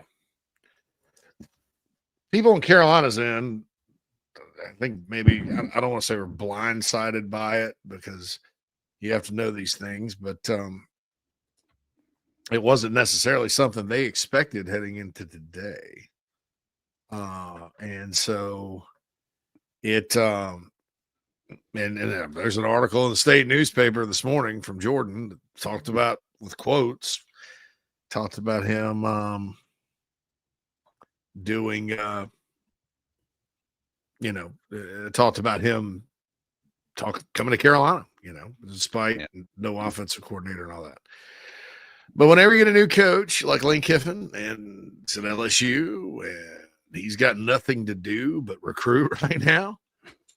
Just about everybody's commits are kind of on the radar. He likes to recruit quarterbacks. He did recruit Landon Duckworth to Ole Miss. Landon Duckworth was interested in LSU and visited down there with Brian Kelly was the coach. Here's the thing about this kid, and I don't know that it's even money with this one. But let's take our Gamecock hats off. Okay. And there was a pretty sweet NIL deal in place for him. And look, Carolina may get him back in the boat. I mean, right now it says this, but it could go back and forth. He's been committed for a long time, then decommitted, and then recommitted. But think about this. He originally commits to Dowell Loggins when he's young. Dowell leaves. He kind of talked about that, started considering other schools. Mike Shula comes in, did a great job recruiting him. You know, that's different than running an offense. Got him back in the boat. Carolina, you know, great relationship with Beamer. Shula gets fired mid-year. He doesn't waver. He's still in. There was all that Auburn talk, remember? Yep. Before he committed, didn't go with Auburn, didn't stay close to home. And committed to Carolina, right? Well, then Shula gets fired. So this would be offensive coordinator number 3. You already have a relationship with Lane Kiffin, and LSU is the one school that kind of caught your eye. Keep in mind, he's from south of Montgomery, Alabama. You get right on I-10 in Mobile and head west, young man, and you're in Baton Rouge. I think it's closer. I'd have to map. They don't have MapQuest anymore. I'd have to map it. But so I can't say I blame the kid and his family if that opportunity's there. I mean, there's too much unknown at South Carolina. So this one's a little different. It's a little different than your normal flip. So, you know, that's the deal there. I don't, you know, it's just one of those things that I'm not totally shocked that when I first heard the rumor, I was like, well, that would make sense. So, you know, that's the deal with all that. And, you know, Carolina will move on. Quarterback recruiting so weird these days, like Jared Curtis, my God. Look, I have no problem in flipping to Vandy. In fact, I'm going to say right now, that's probably where the kid should go. There were demands behind the scenes. At Carolina, I heard it from Carolina. I heard it from other schools. Started from day one. Like, dude, you play like not good competition in Nashville. I lived there. There's some great teams in Nashville, but there's a lot of bad teams too. And you're lighting up these kids like they're nothing, looking like Patrick Mahomes. Yes, you have a lot of talent just on the surface, but you have to develop. You know, and I'm not, and Vanderbilt, man, for Vandy, you know, there you go. That's a guy that can get in there and run around and run what they do. That would be fine. He's had to compete for the job at Georgia. And if you come in the door as a quarterback, I don't care what you're rated, with those kinds of demands as a freshman, you better be damn good and a no-brainer for a school that you know, an out-of-state school, I mean, you know, a school like Georgia, to say we're all in on you. Come on. I mean, even Arch Manning, who I think we're finding out is a pretty good player, just needed some time. Even Arch Manning wasn't ready, right? But we had 2 years in. Right. SEC, right? You know, you're making a big leap. Any high school quarterback is. That's why so few of them are good. So then it gets out. He's flipping to Vandy. It's the biggest Vandy news in forever. And then when he announces it, I was so disappointed that the news broke. I'm like, listen, dude. You're getting $1 million. You demanded it. I mean, you're rolling in there like LeBron James. The news is going to break. You know, you're not on the kid gloves don't ruin the kid's moment train anymore. No. Like I'm you know, with some, I still protect that a lot of times, you know, because they're still kids. But man, you do that. And then it was like, I didn't even get before. I think in the release, before he even mentioned his parents, he mentioned his agent. I'm like, who is your agent? Jerry Maguire? Is he your ambassador to Quan? I mean, what, you know, your agent? Dude, your agent's probably the one that leaked it. Do you not understand how this works? Do you not understand the words that are coming out of my mouth? I thought it was ridiculous. I pull for Vandy because I got friends on that staff, and I wish Vanderbilt the best, right? But dude, I'll never pull for Jared Curtis. I mean, never. I'll just act. I mean, come on. He has loved every minute of shopping himself around Loves the country. recruiting. Oh my goodness! Guys that love recruiting like that are that butthurt, they want to call. I mean, like, grow up, dude. Yeah, you're about to have big boy money. You're making big boy demands. You're fair game. And like I said, I I think it's I'll protect that for most 98% of recruits. Some of them, though, if I get that, I'm running with it. Yeah, it's perfectly fair to protect that for their first commitment. Like I knew Nico was Nico was going to UCLA 2 weeks before he did, and I don't have the voice anymore. I don't have the platform anymore. I didn't put it on my personal Twitter, but I sang it from the mountaintops everywhere else. And guess where he went? UCLA. I knew Bob Chesney was going to I don't know how I have UCLA information, Phil. That is interesting. That is crazy. But okay, so let's say Landon Duckworth does end up flipping. I'm not following Twitter right now, so yeah, I don't know what's going on. I don't know what's going on. If it happens, it'll happen. Carolina did have him a pretty good NIL deal lined up, so hey, that's the positive thing about flips these days, especially in a position like quarterback. You just spend it elsewhere, right?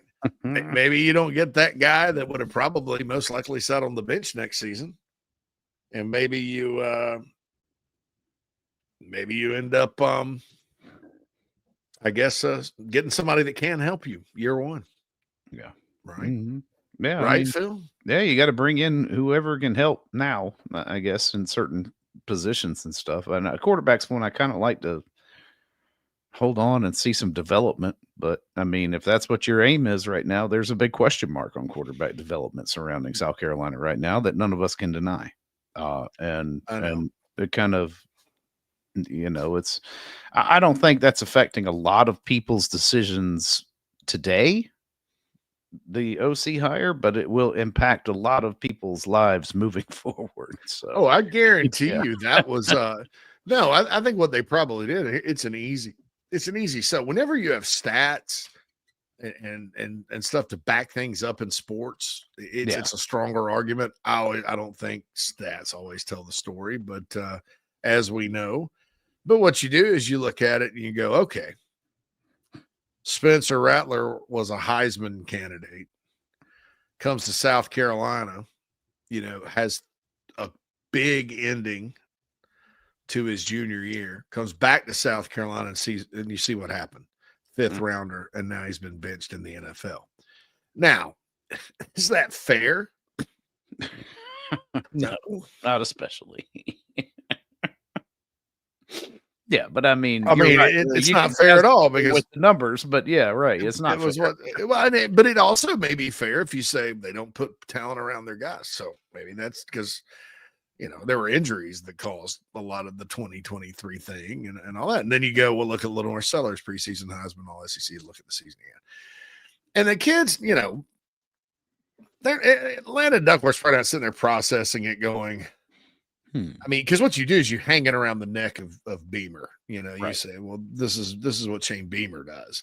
You don't talk about Mike Shula getting fired. You just talk about Shane Beamer.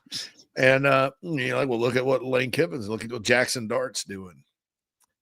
And that's probably the argument. And I'm not saying I agree with it. All's fair in love, war, and recruiting. And I'm sure South Carolina's taken some other schools to task before. Yeah, so there you go. Now, good luck, because sometimes what Lane Kiffin will do at quarterback, especially Phil, he'll just stack them up. Yeah, like he took a guy that threw for like 3,000 yards at Oklahoma State, and he was the backup for 2 years. He put Austin Simmons' ass on the bench pretty quick. Right. You just got Wally Pips by Trinidad Chambliss. Who? So, right. Who? Yeah. That's who it is. Who's this guy? So what? It is wide open Wednesday. JD, what are we even doing if we don't sign a single quarterback or running back today? We can't be serious about football in the SEC. Carson Baker's still out there. They're talking about A&M being in the mix or whatever. I don't know what kind of money they're going to throw at him. If his decision ends up being about money, I think he'd probably take the highest offer. I know North Carolina is trying to pay a bunch to a bunch of guys. They've already flipped a guy. North Carolina flipped somebody a little while ago from a school that they have no business flipping a guy. But it's kind of funny with UNC because I read where Lombardi, the genius, the 33rd team guy, he was. So I guess the portal didn't work out too well for them last year. which is another reason. Chapel Hill is example A of why I think, and again, something happens like that at South Carolina, I'll give anybody a chance. Like I said, I am just staunchly against going to that league, Phil, and getting a personnel guy to run college personnel.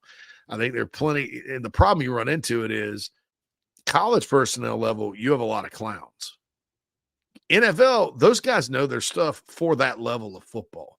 And so they don't project. They don't find guys like Demetrius Knight, or they don't find guys that develop over the course of the Judge Colliers of the world don't get a ticket to the dance area.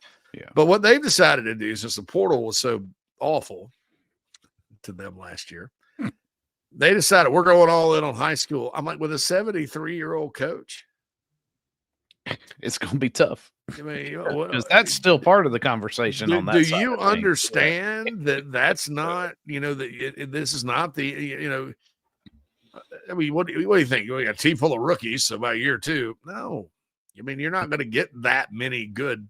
You're not Urban Meyer in Florida, and when he signed that big class with Percy Harvin and Tim Tebow. That class by year 2, oh yeah, it was ready to roll. But I mean, some of Nick Saban's first class at Alabama, but those are so rare. No. So, but that's what they're doing. So they are putting out the cheddar for high school guys. Okay, sure. Now, if I'm South Carolina and I got a little extra, yes, I want Carson Baker because of what JD has said. I mean, you're looking at, if Jawarn Howell and Matt Fuller stay, you have 2 running backs coming back. The 26-year-olds are gone. Yeah. And so, well, 3, because you got Isaiah Augustov, who I think redshirted this year because he had a redshirt year. Okay. So you got 3, but Baker would be excellent. And then you're going to have to get another portal guy. So, Jada is the quarterback situation. Some schools don't sign a high school quarterback. It's not, I mean, this is a very small class too. So, could there be I don't read into Seller's mind as to what he's planning on doing with this Duckworth decommitment? Yeah, conversation for another day, probably. Okay, I didn't know. I don't know that he has anything to do with what happened at LSU, but it's one of those things where I just. I don't think that now, Jade, is to your point, if they had not signed a single defensive tackle this cycle, yeah, I'd be like, what are they doing? I do think, if Julian Walker come tomorrow, by the way, he's held off his decision until Thursday tomorrow, the defensive end from Dutch Fork. No decision has been made per reports from the Big Spur. That'd be big to get him back in the fold. Or in the fold, since he's never committed. But if you ask me, my gut says he's probably sticking with Michigan. That's just my gut. Just the way things are going. To me, Walker and Watkins are the 2 biggest, toughest pills to swallow in the class. Because you start losing guys like that out of your state, that's a problem. That's a problem. And over time. Right now, we're still doing really well in the state. Over time, though, if it happens too often, and then South Carolina kids start getting used to like, well, the best ones go get paid, then you're right back to the damn 1990s, right? You're back to the 90s where Tennessee and Florida State, and Georgia and everybody else came in and swiped all your players. Right. And the in-state talent base, the sneaky good talent in the state is one of the nice parts of this job. There's not a whole lot about the job that's awesome. In-state talent base is, because it's kind of kept quiet and things like that. So that's something to keep an eye on as well. So I think that's like worse than there's no quarterback or running back, because those are plentiful portal positions at quarterback or running. If you need one, there's usually one available, especially quarterback, because you usually only get one. Right? They kind of line up and go, well, he's there. That's his, everybody kind of takes one. Jay Frew says Landon can go pound sand, as in Nick Terrio says, as a quarterback, would you rather commit to Lane Kiffin or a mystery OC? Lane Kiffin. I mean, I hate to say that's an easy. That one's easy. So, Daddy S says, what's a quality O-line cost nowadays? The whole thing? I'm kind of Whittle put out the other night, Phil, that he thinks they need to just clean house up front. I'm starting to agree. By the way, there was some news. Nick Sharp, who had a lot of promise coming in, didn't play a whole lot, kind of played because of some injuries, and he's hit the transfer portal. I didn't think he had a year left, Phil, but I guess he does. Maybe he redshirted. I don't know. Well, it says, like, the roster currently says he's a red shirt senior, so I don't know. Maybe he's going to appeal. Gamecock Depression says we're in Gamecock Athletics hell. Yeah, it's like Christmas vacation. We're in the fifth circle of hell. We talked about Carson Baker. Oh, Patel puts it in. Jackson, Alabama to Columbia is 517 miles. Baton Rouge, 266. Yes. Michael says, just face it, Lane's going to get all the best talent. Well, dude, I mean, I'll tell you this. Brian Kelly, the way he recruited at LSU was god-awful. Like, by their standard, because you can throw a rock and hit 5 stars there. Mm-hmm. So, yeah, he should be able to recruit pretty well there. Quantrell says, Jared Curtis comparison is Jay Cutler from skill set to personality. He said it might be the most accurate I've seen in a while. That's a true stat. Exactly. Yes. Exactly. Wouldn't be surprised if you're pounding heaters over there on the sideline at this point. Lauren says maybe if we had an OC, could have had a chance or not.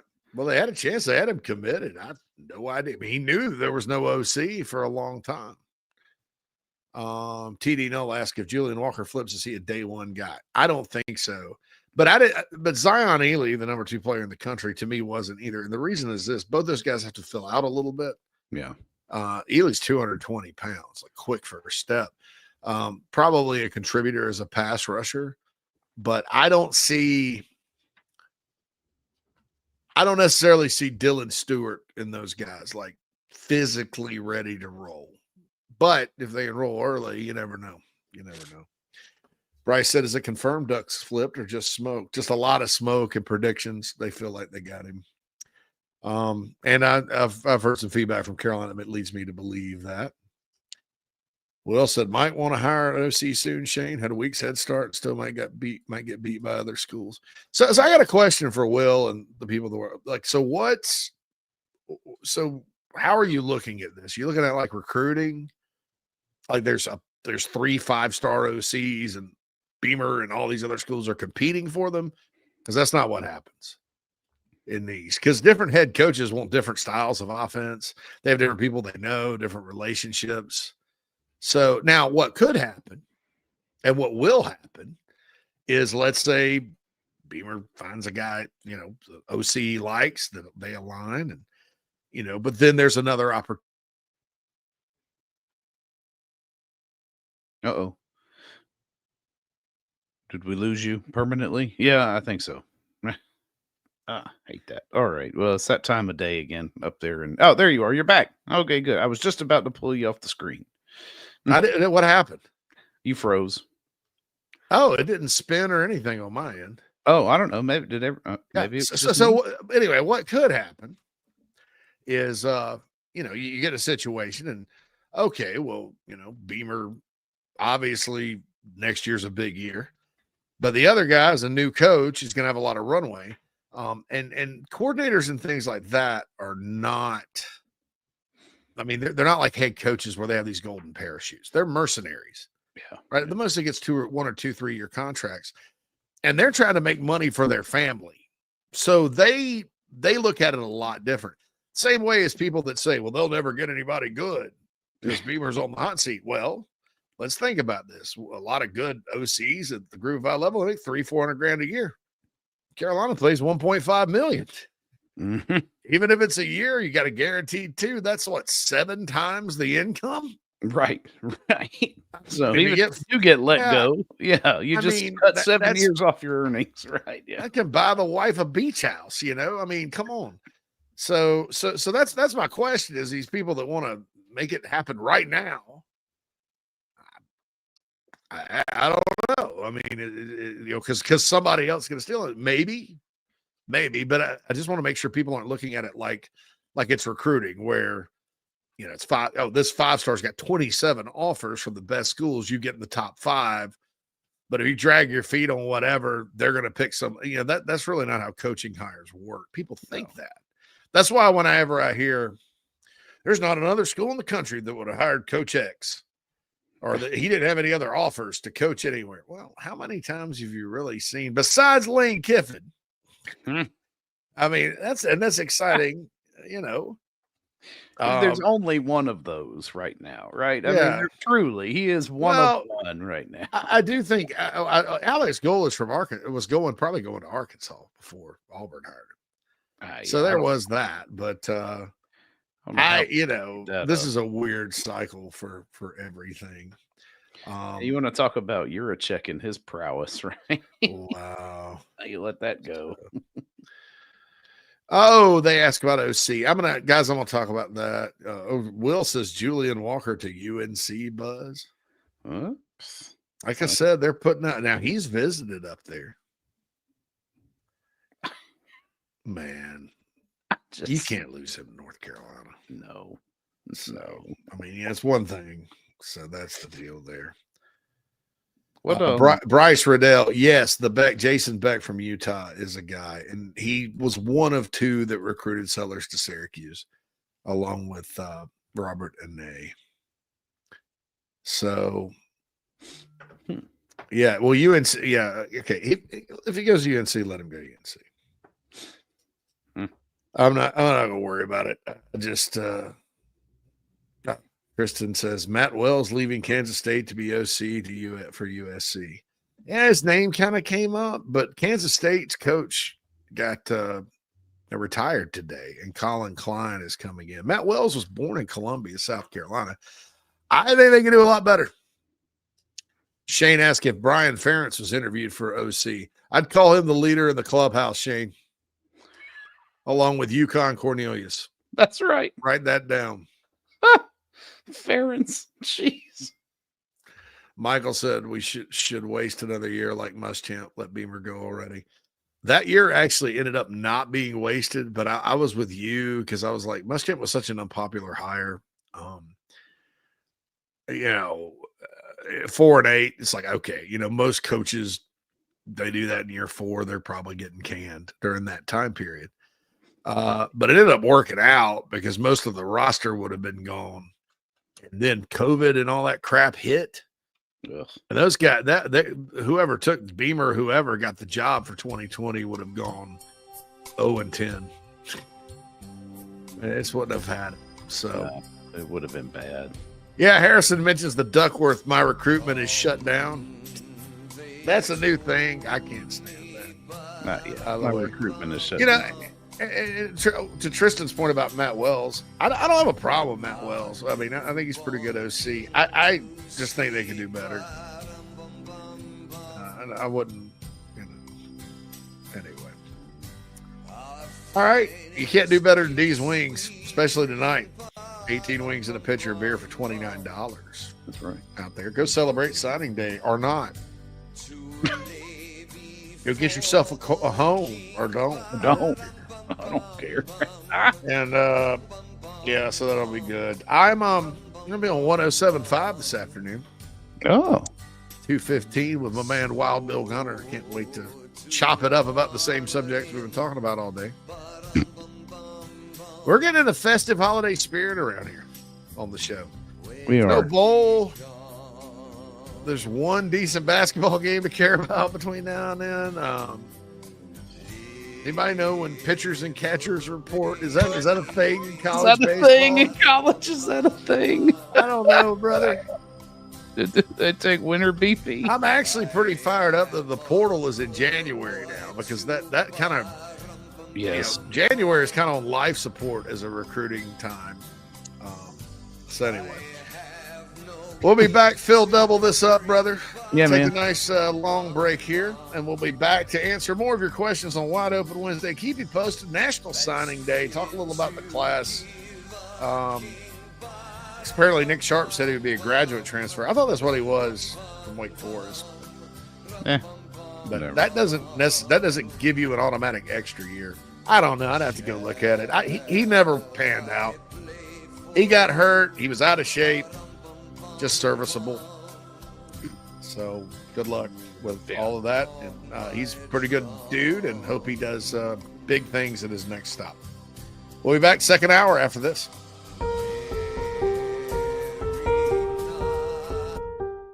Introducing this year's Carolina Jackpot $5 scratch-off ticket, featuring a chance to win up to $200,000. You can even enter your tickets into the Second Chance promotion.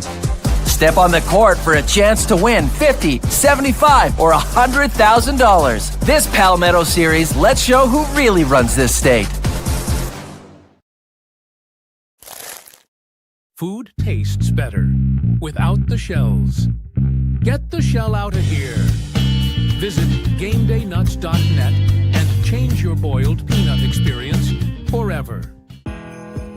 Gamecock Traditions ships to your doorstep, and we're here to help make your gift-giving experience easier and affordable. Shop the widest selection of Gamecock apparel and gift ideas at Gamecock Traditions. Youth, women's, and men's apparel fully in stock. Jewelry, kitchenware, tailgate gear, and so much more. Shop and ship today. Happy holidays from Gamecock Traditions.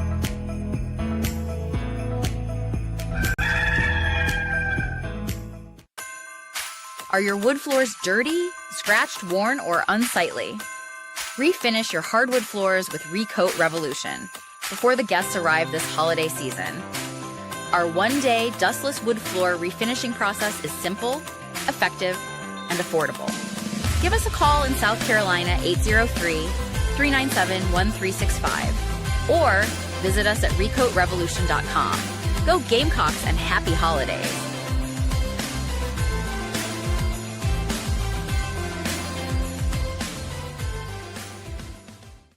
Why choose Game Day Nuts? They're so easy to eat. Don't have to throw the shells away. Easy for travel. It's like grab and go. Delicious. Delicious. Delicious. They are delicious. Never miss a touchdown fumbling with your nuts. Visit GameDayNuts.net. Boiled peanut. No shell.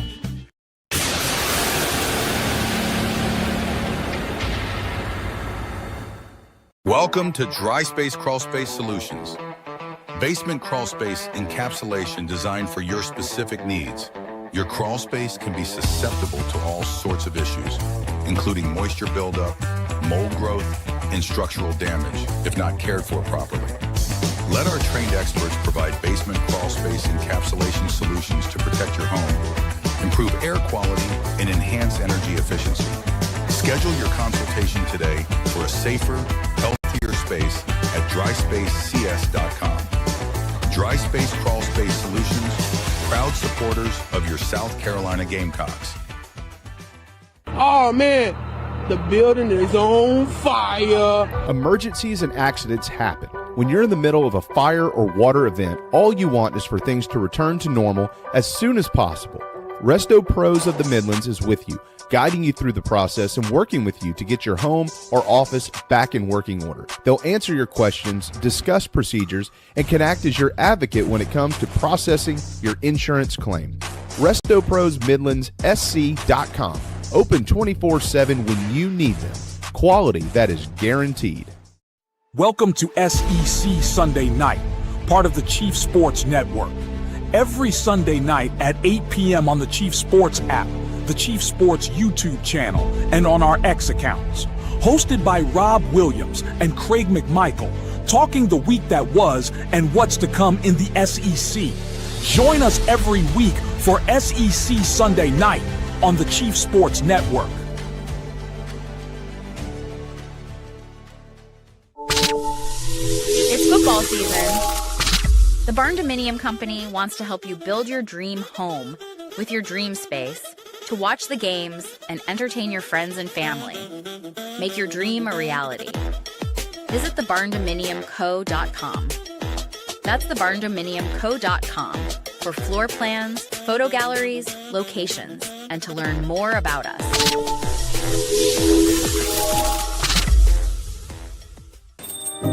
Morning, Carl. Usual? Yeah. Your oldest was in here the other day. Said the two of you took a trip down to my neck of the woods. How'd that go? You might as well give me one of those Carolina cars while you're at it. I knew I liked that one. Yeah. There you go, my friend. Thanks. Hey, Carl. Congratulations. See you tomorrow, Freddie. You bet. Tune in every Friday at 9 a.m. to the 4 Quarter Friday High School Show on the Chief Sports Network.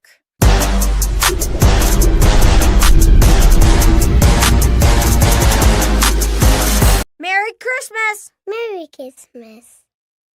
Merry Christmas. Merry Christmas to everyone. Merry Christmas. Merry Christmas! Merry Christmas! Carve the turkey, turn the ball game on. Make Bloody Marys, cause we all want one. Send somebody to the stop and go. We need some celery and a can of baked snow. A bag of lemons and some diet Sprites. A box of tampons, some Salem lights. Hallelujah, everybody say cheese. Merry Christmas from the family.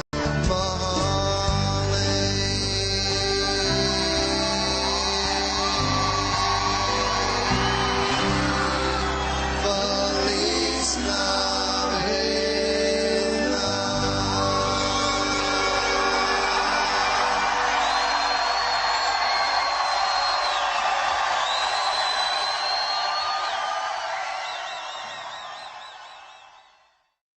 Today, I'm going to take you guys along with me as I do my afternoon jumping training. First, I have to get the pony. I'm going to grab him and put him in the tack-up stall. Write down that I'm riding him. Now I'm going to tack him up. All ready, let's head outside.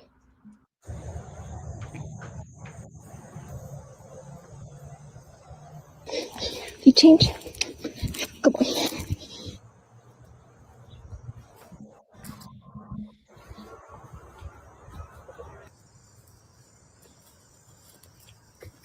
Cool down.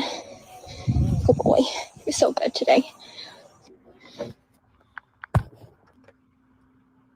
All right, I hope you guys enjoyed coming along with me for a jumping lesson, and I will see you guys in the next one.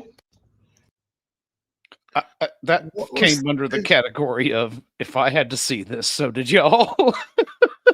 Oh my God. Shoe buddy.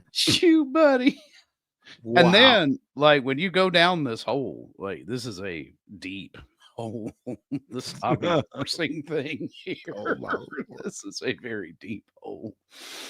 Wow. I didn't realize it was such a big thing, but apparently it is a big thing. Apparently. I did find out something about this girl here actually does also like ride real horses, but that is not the case with all of these folks. And I figured we needed to have a funny video, so you know, there you go. Break it up a little bit. Yeah, wow. That's right. Yeah.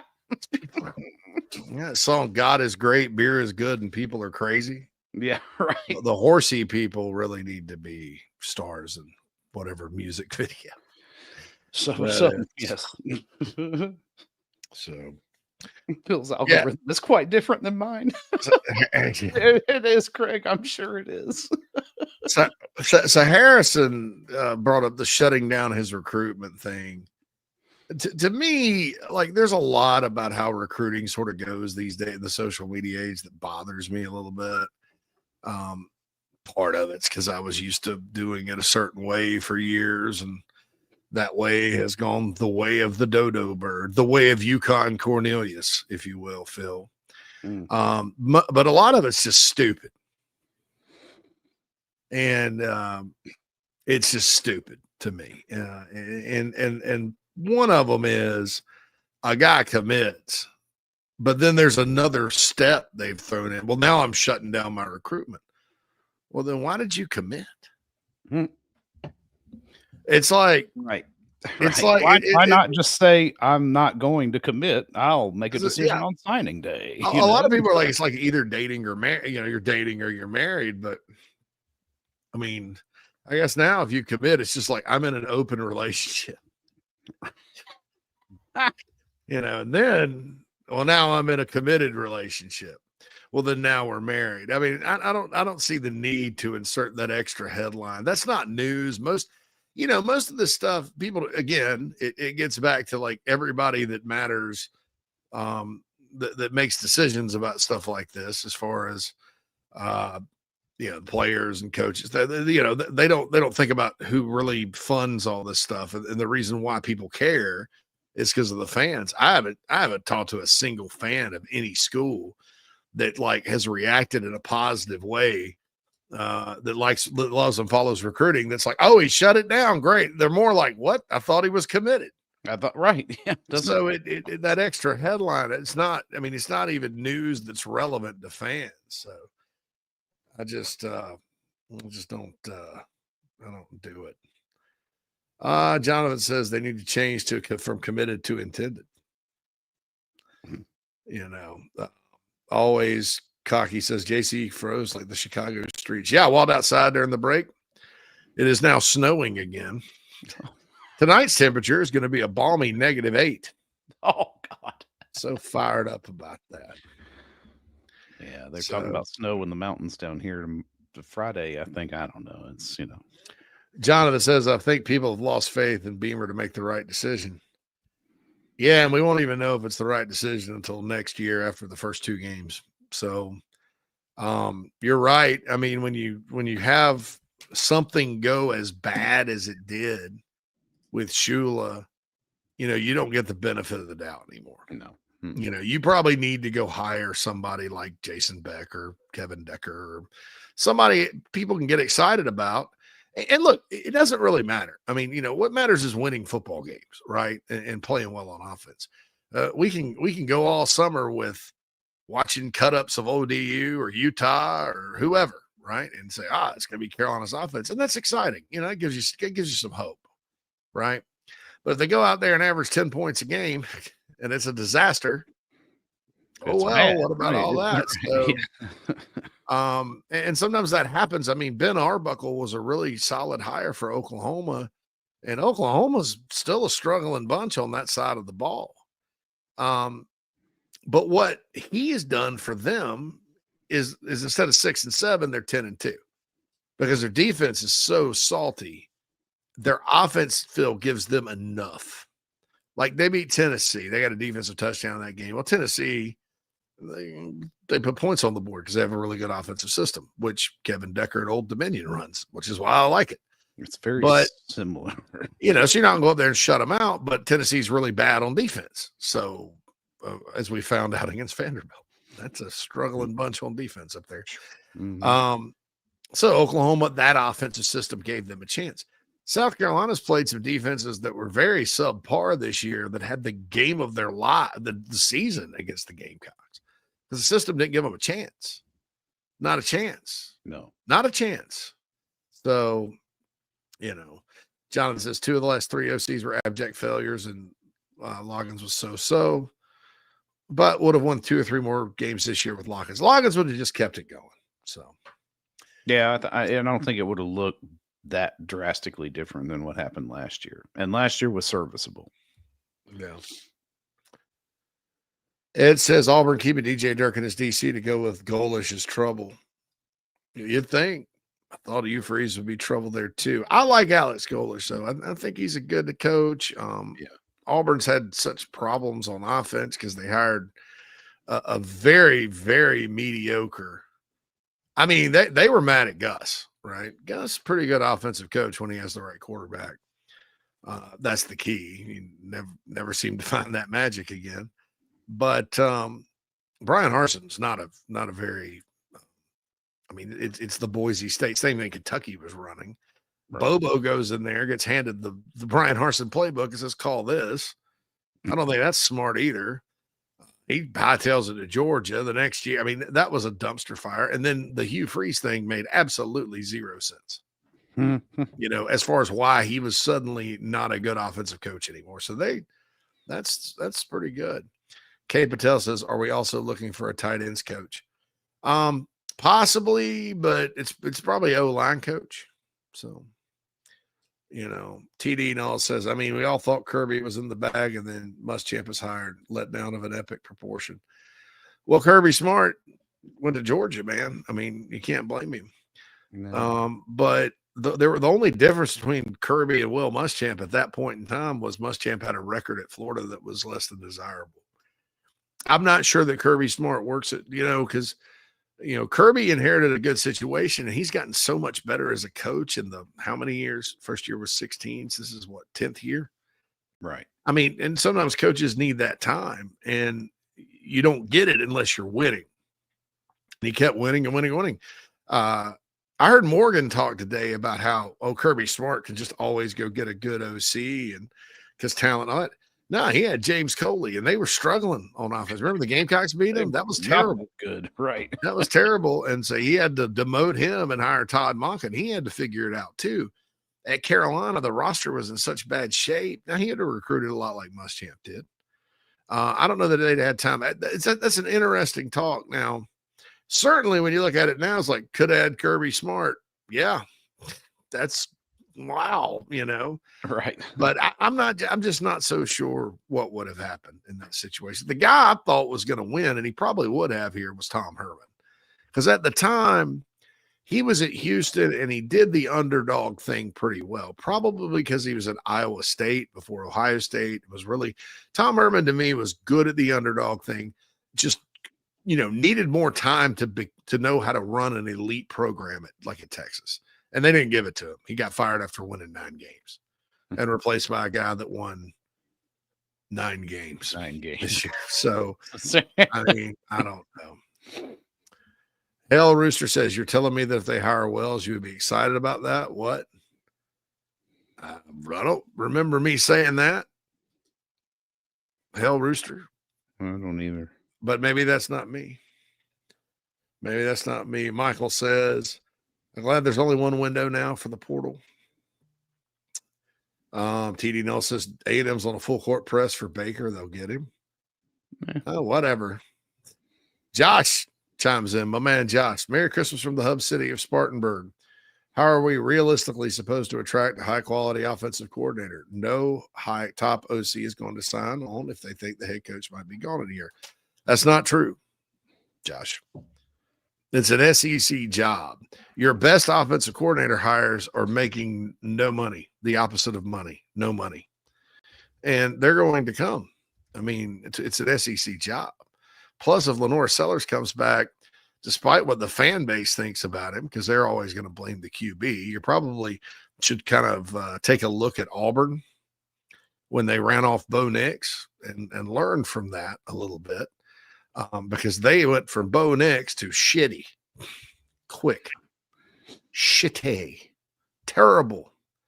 And you saw what he did at Oregon and what he's doing in the NFL. So let's not get all like, you know.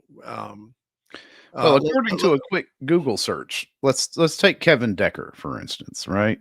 He made $250,000. $250,000. You're going to get at least 4 times that. 4 times. So that's it. Now, if you're one of these people that just wants you're expecting to go jack like Colin Klein at from Texas A&M, which is never going to happen. He actually he's getting the Kansas State head job. No, you're not doing that. Mm-mm. You know, I mean, but nobody else is either. I mean, you know, you have programs who coaches think a lot higher of than South Carolina that had to go group of 5. Hey, some of your best coordinators are in group of 5 because there's not a lot of like this guy from Old Dominion. Nobody outside of the Sun Belt really has a good scouting report on him, tendency wise and stuff. So, yeah, that's easy. Coordinators are mercenaries. You know, they're not going to worry about it. Plus, like to my point about Sellers, they're going to want to coach Lenore Sellers. Coaches and scouts and people like that, they haven't given up on that guy. Yeah. Neither should the fan base. I understand their frustration. But I've seen some people say, I don't care if Sellers leaves. I do. And most of college football, would gladly welcome him with open arms, and his brother. Yeah. And Demetric asked about Sellers having to declare for the draft. Oh, that's not until January. So, Will says, not sure if baseball will be good, but still probably better than football and men's basketball.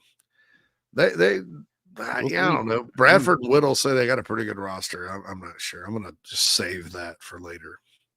We'll be talking a lot of baseball this offseason.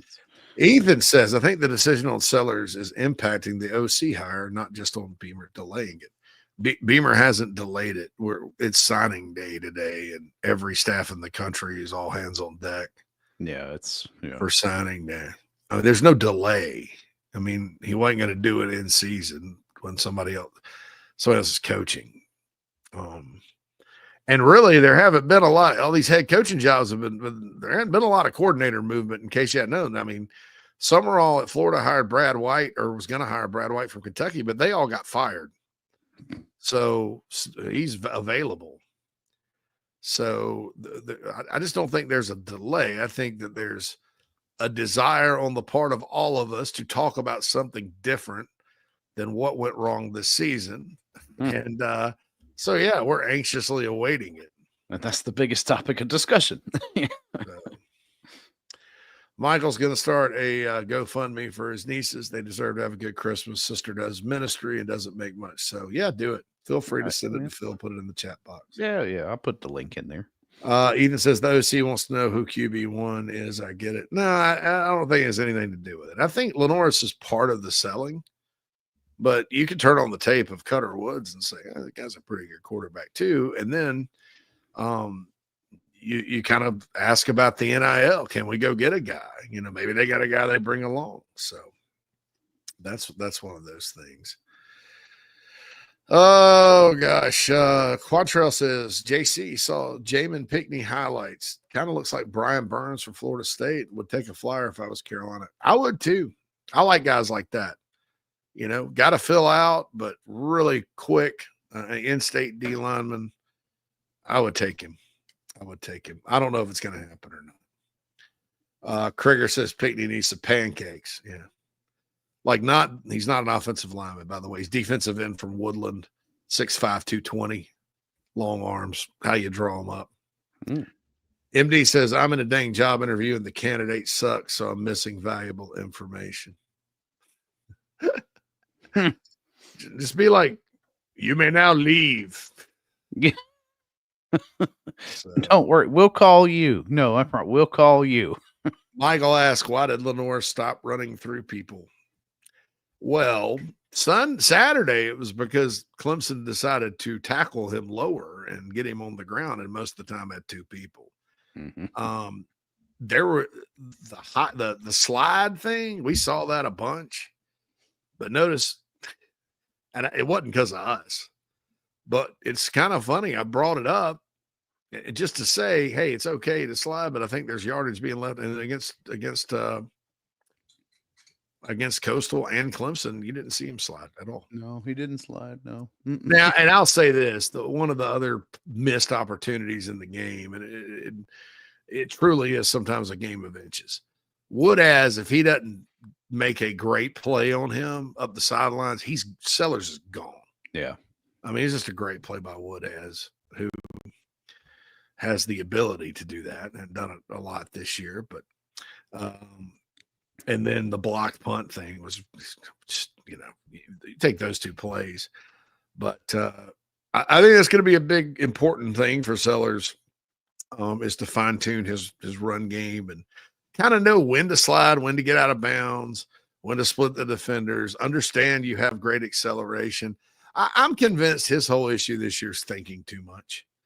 He looked like a player, like a rookie quarterback in the NFL, and the reason they play slow and do some things that make you scratch your head is they're thinking way too much. Yeah. I think that's it. Cam asks, anybody know how the $500 million renovation is being paid for? Just curious. Bonds and fundraising. Bond issue. Yeah. Fundraising. But Yeah, somebody was asking on the message board. They were going. Somebody on the message board the other day just went like, kind of trying to come in on me because they were like, nobody should buy any of those suites if they care about Carolina football. I'm like, what? They do nothing to help. And they were under the impression that they're just selling or leasing the suites to pay off the money that it cost to build the suites. And I think they missed the fact that it's probably around 15 to 20 million a year of extra income for the athletic department. That's why everybody's got them. That's why Carolina was falling behind, because they had the least amount in the SEC. But yeah, Cam, that's kind of the bond, and then kind of like they did the rest of the facilities stuff. So everybody's talking about the pony play. Pony play. Brian asked, did Zion Ely sign yet? Nah, he's sticking with Maryland though. So Harrison says his dad told him never to mess with the horse girl. Nay. It's too expensive a hobby to keep up. I know, man. Yeah, Feed and saddle. My mom used to show horses, and my niece is now doing some of that. It's a big hobby my mom had. She was telling me how much a English saddle cost. I was like, geez. Oh, I can only imagine. Probably, yeah. 5 figures. So, question for JC: isn't it a dead period? Not sure how that works, but to me, dead period means no contact. That's Lane able to talk to recruits. I don't know, man. I just quit worrying about this. It's kind of like there are no rules anymore. Yeah, I don't know. Because there's agents now. Yeah. Like there's that. no dead period for agents, right? So Ethan said it's about to be National Portal Day soon. Brace yourself for those 2 weeks. Yeah, I'm thankful it starts January 2nd. You can start visiting on January 1st. Now, there's going to be guys that announce they're getting in. It's just like everything else in the sport. Everybody's just trying to get a jump. But it's off to the races on New Year's Day. Lauren said Jason Beck from Utah would make her very happy. That would fire her up. Yeah, I think he's pretty good. SC Lawman, JC, do you think Beamer deserves another season to coach? I know it's not your decision to make, but was curious. Deserves? All right, so I said going into this thing, I don't think you can look at it as punitive. I think, punitive means, 4-8, 1-7. We're going to punish you by giving you $30 million and having you walk away. It's quite a punishment. Please don't throw me in that briar patch. Please don't throw me in that briar patch. Whatever you do. So I said it shouldn't be punitive. You gotta, if you're gonna get rid of him, which had that happened, heck, we're just talking about coaching search. Not many coaches survive seasons like he has in the SEC. Not many coaches survive 2 losing seasons out of 3 in the SEC. Will Muschamp didn't. I mean, they got rid of him midway through.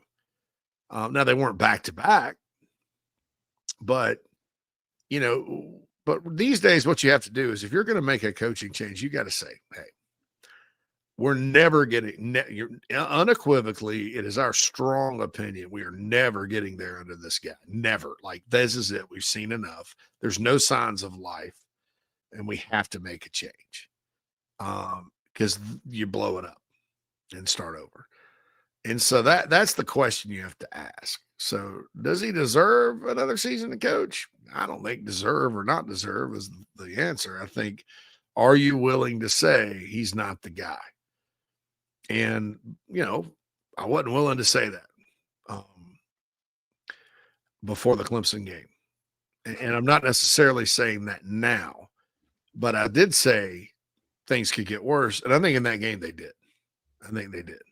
Yeah, the situation definitely got tight. But I can't. I don't make that decision, and I'm not saying that if I was the AD and it weighed everything that I would fire him. I would hope that he could get an OC hire right, because that was the single biggest thing that torpedoed the entire season, and it lasted for 9 games. There's other things they need to work on too. That's not the only issue, but that's the biggest one.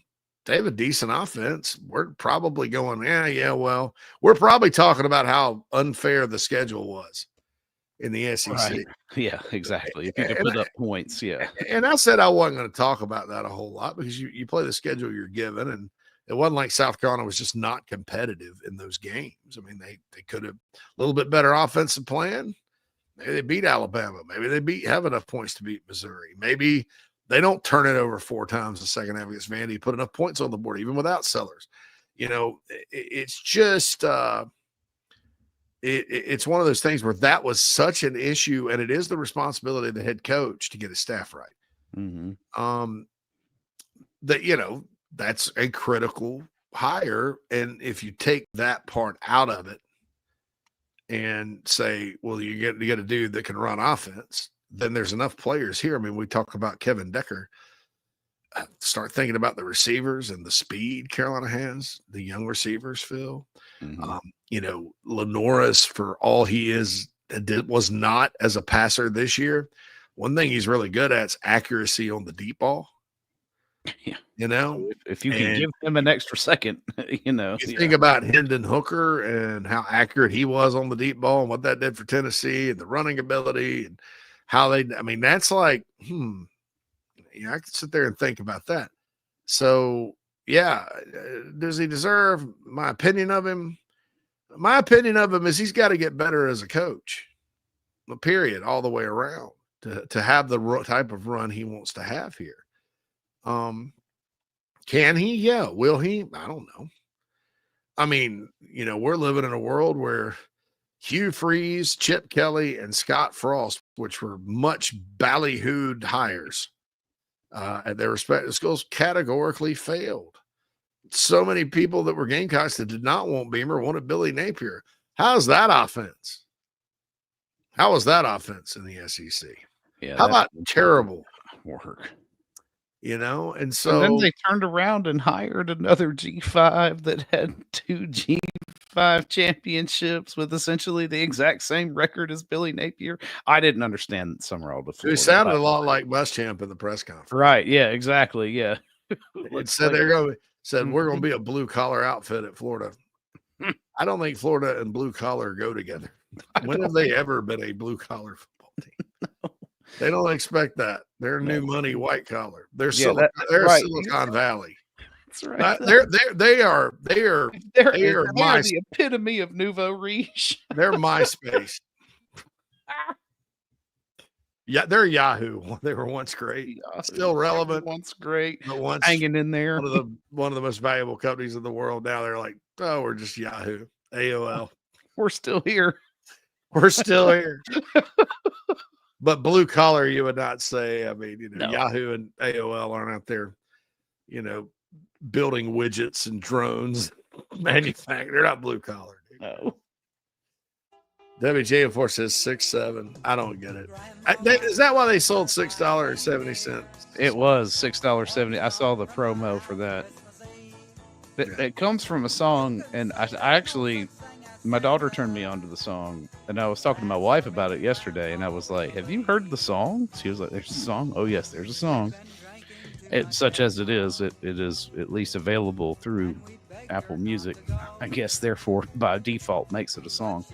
But you have to listen to it like 2 or 3 times because you can't believe it the first time, maybe even the second time you hear it, that this is actually sparked something that big. And it's not going to give you a lot of hope for the future of our country, listening to Doot Doot by Skrilla. I need to ask my stepson, the Moose, about that one. I bet he can fill me in. Man, riding home with that guy for 9 hours, I found a lot about the youth of today. Right. Like a lot of the verbiage and stuff. They may have, in 20 years, we may have to get an interpreter to communicate with. Yeah, some of the kids that are in high school now. Really trying to break out their own language. I don't know. They're going to have to because they don't write. Hey, there's a Twitter account out there. This guy's always putting crap out there called Inside the Gamecocks. Yeah. Oh, I saw that the other day. Maybe you should You know what? I don't think he's trying to impersonate us. I don't either. But it is kind of funny because he changed it. And we're clearly top down, maybe we'll see what happens. Imitation. But he's got his portal guys all ready to go. Like, oh, okay. Oh, wow. That's a must check out. Anywho, okay. 6-7 was the whole theme at the basketball game last night. WJM4 says, Yeah. All right. So I got a question, and maybe we can answer it tomorrow. I think I'm a little sick of the crowd getting its loudest when there's free Chick-fil-A on the line. I get it. It's delicious. Everybody wants free Chick-fil-A, Phil. But why is that the loudest the crowd gets? And they won last night because Virginia Tech missed too. I'm like, and we wonder why Carolina basketball can't get off. I mean, I don't know. I'm tired of the average age being higher than mine for every time you get sideline shots. I'm like, and I hear students. I hear them. Where are they? I don't know. There's a bunch of empty seats. About that yesterday, so I won't dive too far into that. But So, all right, we're going to be back to wrap things up. Michael's got an interesting question. I want to kind of set the record straight. And I understand why a lot of Gamecock fans think this about this notion of a new coordinator coming in and hiring his own staff. That's not happening. And it doesn't in college football. Anyway, I'll explain why after our final break. It's more festive episode of the show today. That's right. Back to wrap it up after this. Jeffrey's got space and a touchdown. Can you believe it? Touchdown! He caught it on traffic and scores. Touchdown, South Carolina! Test ride at Electric Bikes of Charleston today. Road trip ready. Ride comfortably. Forget road fatigue. The Velotric Fold 1 Plus features our exclusive Comfort Max frame design for an effortless, upright riding posture and a low step through. With an adjustable seat and stem, you'll be feeling great and ready for the next campsite adventure. Your back will thank you. Visit Electric Bikes of Charleston. ElectricBikesCharleston.com. Welcome to Dry Space Crawl Space Solutions. Basement crawl space encapsulation designed for your specific needs. Your crawl space can be susceptible to all sorts of issues, including moisture buildup, mold growth, and structural damage, if not cared for properly. Let our trained experts provide basement crawl space encapsulation solutions to protect your home, improve air quality, and enhance energy efficiency. Schedule your consultation today for a safer, healthier space at dryspacecs.com. Dry Space Crawl Space Solutions, proud supporters of your South Carolina Gamecocks. Are your wood floors dirty, scratched, worn, or unsightly? Refinish your hardwood floors with Recoat Revolution, your solution for dull wood floors that need an upgrade. Our one-day, dustless wood floor refinishing process is simple, effective, and affordable.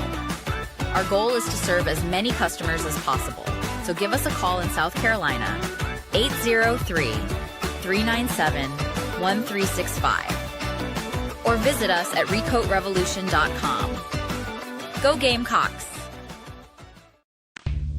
Hey Gamecock Nation, my name is Kyle, longtime listener of the show and avid golfer.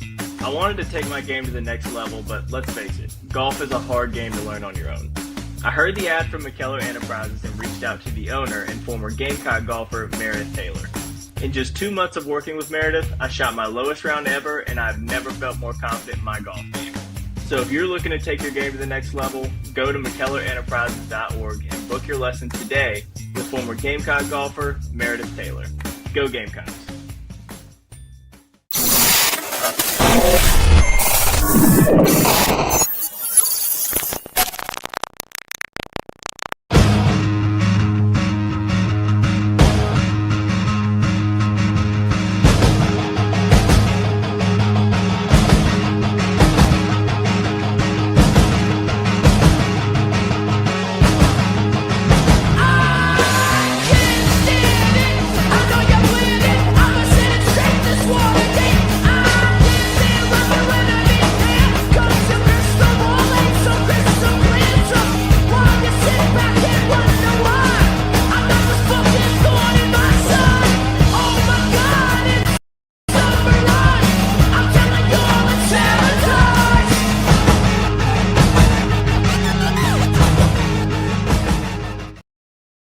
Welcome back, everybody. It is Inside the Gamecocks, the show, minus JC Sherbert at the moment. That's all right. I am Phil Mad Dog Mullinax. Oh, I just made myself really big. But we are, of course, brought to you in part by the South Carolina Education Lottery. Happy to partner with the lottery again. The Carolina Jackpot $5 scratch-off tickets are back, of course, giving you a chance to win up to $200,000, all while supporting future Gamecocks across the state. After you play, enter your tickets into the Second Chance promotion, where you can level the playing field with another chance to win $50,000, $75,000, or $100,000 live at an upcoming women's basketball game. And, of course, this counts towards the Palmetto Series. And as we saw on the field over the weekend, we need as many points as we can get. So let's make this easy point and go grab you some stocking stuffers here. $5 scratch-off tickets to everybody's stocking. See SCEducationLottery.com for game odds and details. And there is my good friend JC Sherbert. He is man. I don't know. That was a quick one. They a couple of the breaks have gotten shorter. Okay. Yeah. I don't know. I think. That one. Yeah. Who knows? But all right. I got a couple of points of clarification, because I sometimes I'll say something and then I'll get new info. Kurt Roper is going to be the next coordinator at South Carolina. I'm just kidding. I was about to drop myself off screen and have a moment. The show is over, people. That's it. I'm teasing. I'm kidding. I'm just joking. No. Okay. So I got a text from Wild Bill Gunner. 107.5 is going to carry Beamer's press conference live. So I've been bumped till tomorrow. No. The other thing, to Michael's point, I was addressing before the break about the staff. Yeah, it's we around here, Steve Spurrier was here, and we all remember the Spurrier era because it's kind of the standard that's been set until somebody goes above the standard. And unfortunately, the current head coach was his way to outperforming Coach Spurrier his first 5 years. And then the season happened. Until it happens, it's the standard. So what Spurrier did on defense was he didn't care. So, unless there was some guy that he knew that was he would kind of hire a new D Johnson and be like, let's bring your guys, so Jeep Hunter came in, Lorenzo Ward came in, Brad Lawing was already there, but they had an existing relationship. Lorenzo Ward, when he took over, he hired Kirk Bodkin and Grady Brown and all those dudes. And so I think we're kind of accustomed to that. Coordinator then hires his own staff, but that doesn't happen in college football. Now, what does, and keep in mind, there's an offensive line opening as well. So many times the offensive coordinator will bring his own offensive line coach because they kind of work in tandem. So I wanted to make sure everybody knew that I wasn't shutting the door completely on a pair of coaches coming from somewhere, or a coach gets hired that the coordinator's comfortable with and that type of thing. So CC's China writer says, wasn't Brian Harsin the guy Paul Feinbaum said we should have hired? No, that was Dennis Dodd. He said Beamer's not going to be able to recruit like Brian Harsin. Brian Harsin set that roster back a ways. Chris Campi, what's up, everybody? Got to stop missing three and take it to the point. Oh, no, and basketball, missing the three. Yeah, I don't understand that. Yeah. X says he thinks Kirby Smart would have gone to Georgia as soon as it would have come up. If they would have hired him, I'm not convinced his record would have been. Muschamp got to a bowl that first year because he had Jake, and they kind of started playing offense better against teams that they had any business scoring against. So I don't know. T-Far building a program at South Carolina might have depressed the numbers enough to where they would. Where they wouldn't have. It's coaching's so weird, dude. Yeah, it's interesting. Athletic directors are like, in general, people that are like, okay, so why in the hell did Penn State not hire Pat Fitzgerald, or as my friend Josh Pate pointed out, Matt Campbell? Once it got past Eli Drinkwitz, why are you? What are you doing? They're like gossip columnists almost. Like they are people that run Vanity Fair.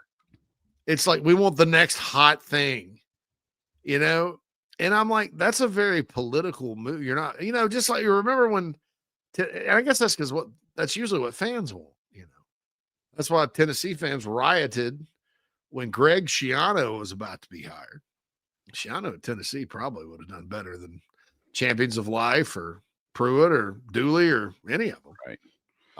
He's a pretty good football coach. He's just at Rutgers. That happens. Or they were about to hire Mike Leach at Tennessee. They basically hired a guy that was similar at Heupel, and it turned out they were about to hire Mike Leach, and that's when the AD got fired. Now that AD is a clown. I'll admit it. He clowned that search up. But a lot of them are just like the next hot thing, you know. And so sometimes guys like PJ Fleck or Matt Campbell and Pat Fitzgerald, who have been out of the game, who are proven good, damn good coaches, much better than these guys that got these jobs, much more proven. I'll take my, you know, the Penn State's out there interviewing, trying to get Kalani Sitake, a lifer at BYU, at his alma mater, winning big. BYU's got more money than God, no pun intended, at all. And you're trying to hire him because he went 11-1 this year. What? Your Penn's what? I know. You know, I mean, so a lot of ADs are just like that. I'm like, dude, it's like America's. Remember Rick D's?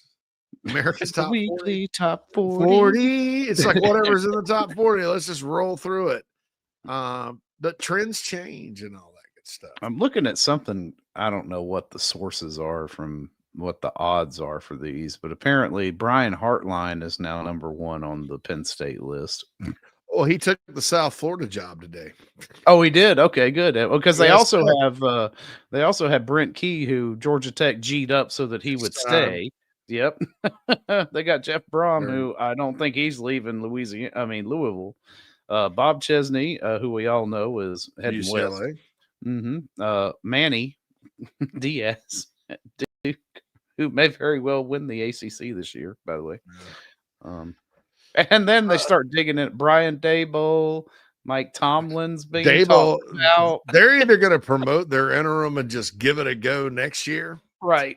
Or I don't know, dude. You know they're probably signing 0 players this season. Penn State. Michael says, I think Lenore Sellers could come back. Farr asked me what my bowling average was. Terrible. I don't know if there's a number that represents that, but whatever that number is, just write that one down. Lauren says, I still want Sellers here. He made mistakes, but he's the right system. I think he goes crazy. I do too, man.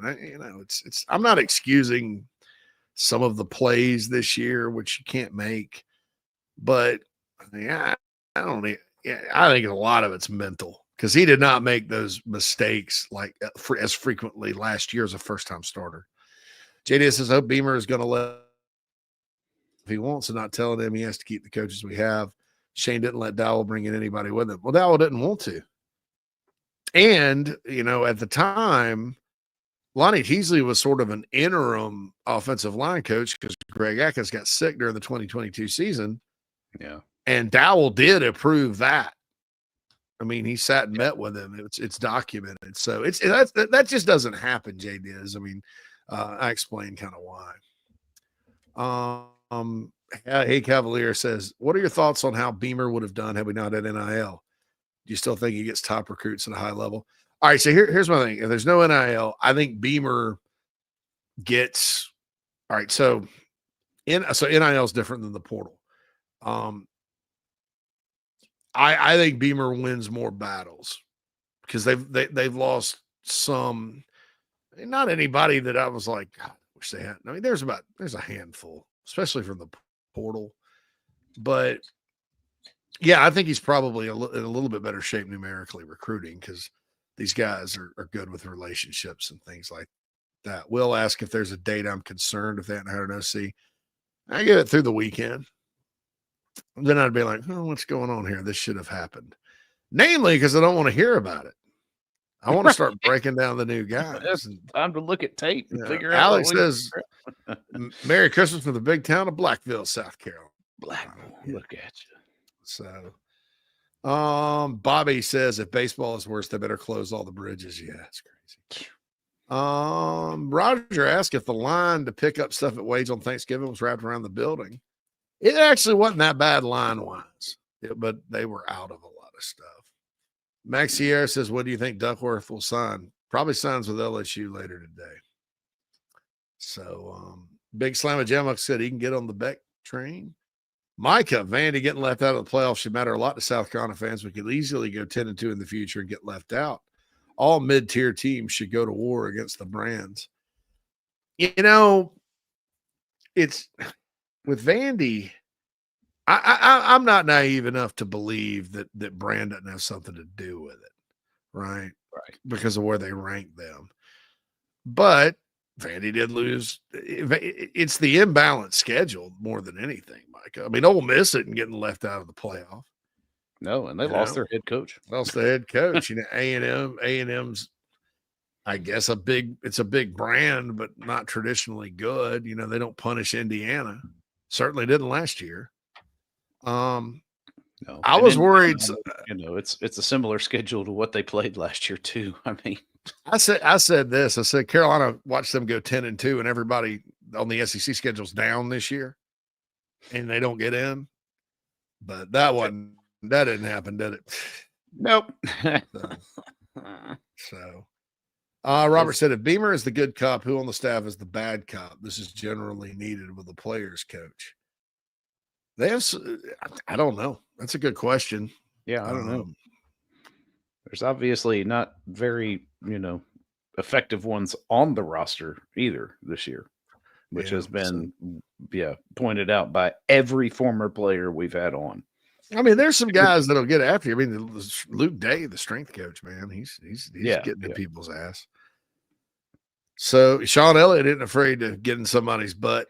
No, yeah, there's plenty of coaches on the staff, I think, that'll get in your ass, but yeah. So Patel says, how does Carolina currently stack up with other SEC schools in terms of NIL budgets? It's the same, along the same lines of, now for this year, we'll see what happens. This past year, I know the actual number, same as LSU, Georgia, Alabama, schools like that. You know, the Texas schools spend a little more.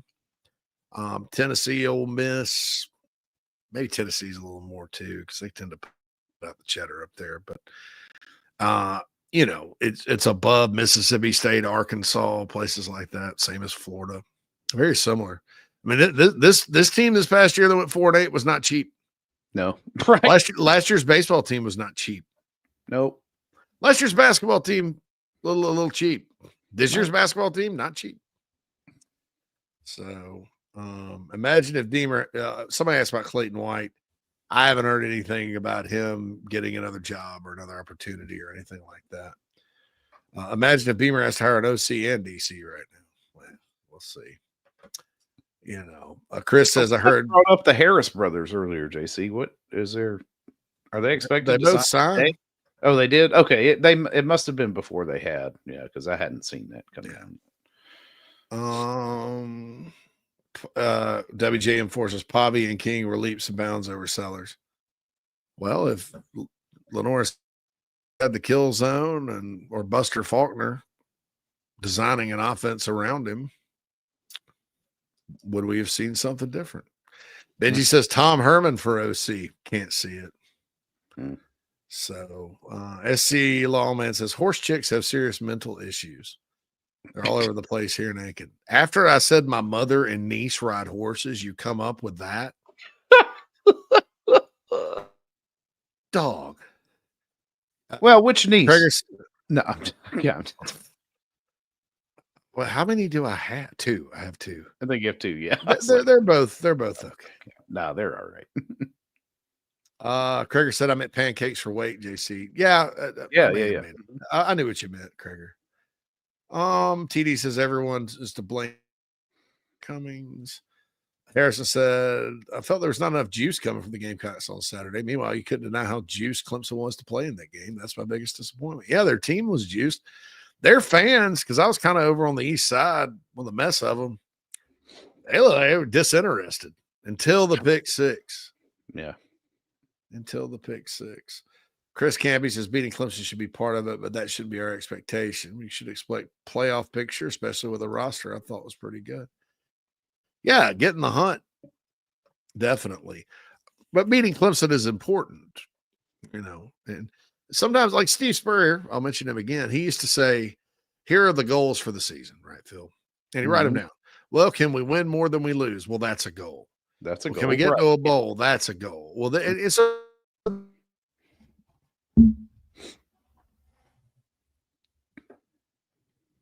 out there. Winning the state championship, so to speak, is a goal. It's a goal at Clemson every year. It's a goal at Carolina. So you still had some goals, I mean, so that's it. Lauren says Virginia Tech's very interested in the ODU quarterback from the sounds of it. Yeah, I've heard nothing about the quarterback. So Mr. Boogie says Sellers smiling after throwing the pick six is not the first time he's done it either. So, all right. So this is a good question. And Matt Anderson pointed it out on Rooster Rant. So the job of Luke Doty, who I believe he was talking to, is to settle him down.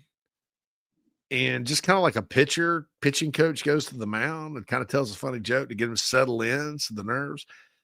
It's possible that was going on. I don't know. Lenoris is a different kind of guy, like communication. If you ever hear him talk, he's not like, he's different, Yeah. So I'm going to give him a pass on that. Is it frustrating to see at that point? Absolutely. Yeah, absolutely. So SC Lawman says valid points. I don't remember what I was talking about there. Oh, you were talking about retaining Beamer. That was in response to retaining Beamer. Oh, yeah. If the promotion applied to us, Michi got it for us too.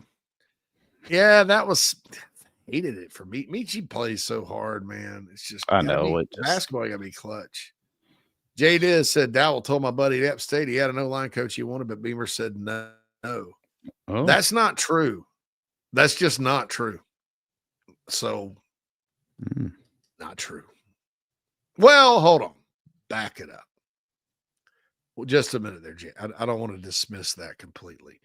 That was not true when Dowell Loggins was first hired. Now, and after 2023, they discussed it. Very plausible. I don't think decisions like that are holding the program back. I think you need to go hire a good offensive line coach if you're Shane Beamer. You're the head coach. There's more head coaches out there that pick their entire staff and do a good job than there are that let their coordinators run the show. That's what a head coach should do. So are bad coaching hires holding the program back? Absolutely. Yes. Do we need to just, and I understand the need because everybody's frustrated with Beamer. The less power he has, the better. Well, then why are you paying him? I mean, yeah, like why are you retaining him as head coach if you don't trust him to make the hire? Yeah, there's part of me, JC, in this whole thing is like, all right, you've hired 3, you're a first-time head coach, you're still kind of feeling your way around. I don't feel entitled to anything as a South Carolina fan because I've been one long enough to realize that that's not the right way to view things. And then I'll give him this one last chance. Like, all right, you got to do it this time. But if we don't learn from our mistakes after this far in, then there's a solid case to say that you're not going to learn from your mistakes and you're just going to try to continue to drive a square peg into a round hole. Yeah. MD Troll says the new OC should be able to bring his O-line coach if he has one he likes. And that's another thing too. Some of these guys, the coordinators, they just coach with whoever the head coach has. They may hate the guy. They may have a buddy though. They may want Sean Elliott. I mean, I don't know. Who knows? So Hell Rooster says, without an eye on the portal, I think Beamer probably recruits even better. High school level, yeah. Mm-hmm. Portal's for some wins around here, though, that they probably wouldn't have had. The roster wasn't in terrible shape when he took it over, but just like with most coaches, those first couple of high school classes, especially the one they put together in 2021 with like 12 guys and 4 of them ended up being pretty good. But I mean, that's a tough, if you look at the high school guys that remained, I mean, that roster would have gotten lean in about 2022, 23-ish. Instead, because of the portal, you had some good moments. You beat Tennessee that year, snapped the losing streak against Clemson. A lot of those guys ended up playing 2024. I don't think without the portal, that 2024 team's probably just hoping to get to a bowl. So the portal's helped, right? So that's the deal there. Josh says, sorry if this has been asked, but should there be any running backs coach? If so, who would you go after? I don't know. running backs coaches aren't what they used to be. They used to be had to be your best recruiter. Now it's just all about money and all that good stuff. You do need to sign players at your position, but and that matters. And you need to retain play, that kind of thing. But do I think there should be a new? And I could go for a new running backs coach. I'm not, I think the guy did a pretty good job last year with the rotation. Jawarn Howell not getting any run all year. I mean, there's some mysteries there. Mike says, but Ole Miss is 11-1 and Indiana's 10-2. Indiana's 12-0. But imagine how hopeless it would feel around here if we went 10-2 and don't get in. That's going to happen at some point to somebody. Yeah. Just and it's because of the imbalanced schedules, dude. Yeah. Yep. But J. Diaz says he didn't know like when Dow wanted to do that. I could see that second season for real. I also accept that Steve Spurrier says that. Nothing personal, JC. That was about the horses.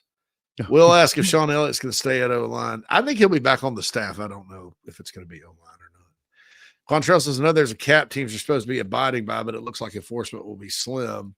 Will there be real penalties, or was the cap lip service right now? I mean, and it's not because people are suing them or anything. It's just that organization they set up should have not shocked me is completely incompetent. Yeah, imagine that. More ineptitude from the college football playoff. Somebody asked about Brian Johnson as OC. Well, that was no more guys from the NFL. Yeah, no. Although he coached for Mullen, I mean, he's got college experience, but I would not. I'd be way more fired up about Decker or Beck. Decker's kind of right now, and this could change tomorrow. The kind of the guy I'm kind of like, yeah, that'd be a good idea. Speaking of UNLV, why aren't they in the playoff? Like, shouldn't they be around 25th? If we're going to give 3 G5 teams, top 20 status or, top 25 status. Hey, I think there's needs to be some trash that gets taken out. Uh-oh. Of the chat box. Hold on, I'll try to figure out. Oh, looks like that. Yeah, hold on. Sunshine Pump. I see it. Yeah, hey. Sunshine pumpers. I don't believe anybody's been pumping sunshine. We've just been, kind of calling it as we see it here. Yeah, I guess the all season. I don't remember predicting national championships or playoffs, but I don't either. But no, I imagine his next comment's going to be like, fire Ray Tanner. So yeah, or of his ilk, or where the Blue Ridge yawns its greatness. That's right. From here in my mother's basement. Brian says, can't find anything on Duckworth. Everyone's saying he's going to LSU. I see nothing that proves that. I'm wrong. Steve Wiltfong put in a crystal ball on 3. That's why people are assuming it. And I've heard, probably going to happen. On 3 Fong bomb. Chris Sock says, and this is a great way to end it. I pretty much realized the best part of being a Carolina fan is that one day I will die. Jeez. By the way, shout out to Chris. He helped me with the video I was looking for. So Brian says, for now it is BS. No, it's not BS. It's got legs. It just hasn't happened yet. So, so that's the deal there. Will says didn't go well with him with the Eagles, and he's fast game coordinator of the Washington now. No thanks. The only way I could give it a chance is if, it's based on his track record with Dan Mullen at Florida. Yeah. A record-setting offense in a year, nobody played defense. So, but we'll see. We'll see what happens. Ed said, "Ain't no sunshine when she's gone." So we'll see what happens with Landon Duckworth. I feel like it's likely he flips just because. But you know what? Nick Harbor at 7 o'clock was told he's signing with Oregon. 9 o'clock, come back to Carolina. 11 o'clock, he's going to Oregon. Then he's signing with Carolina. So, oh well. Yeah. Thanks, NIL. So anyway, Willie says maybe Spurrier can come back around. He's still got his fastball talking smack about FSU. Yeah, I mean, yeah, his brain's still sharp. You can probably put him up there, set him in a chair on the sidelines. That way he doesn't have to stand the whole time. Big Slamma Jamma asked if Penn State could hire Marcus Satterfield.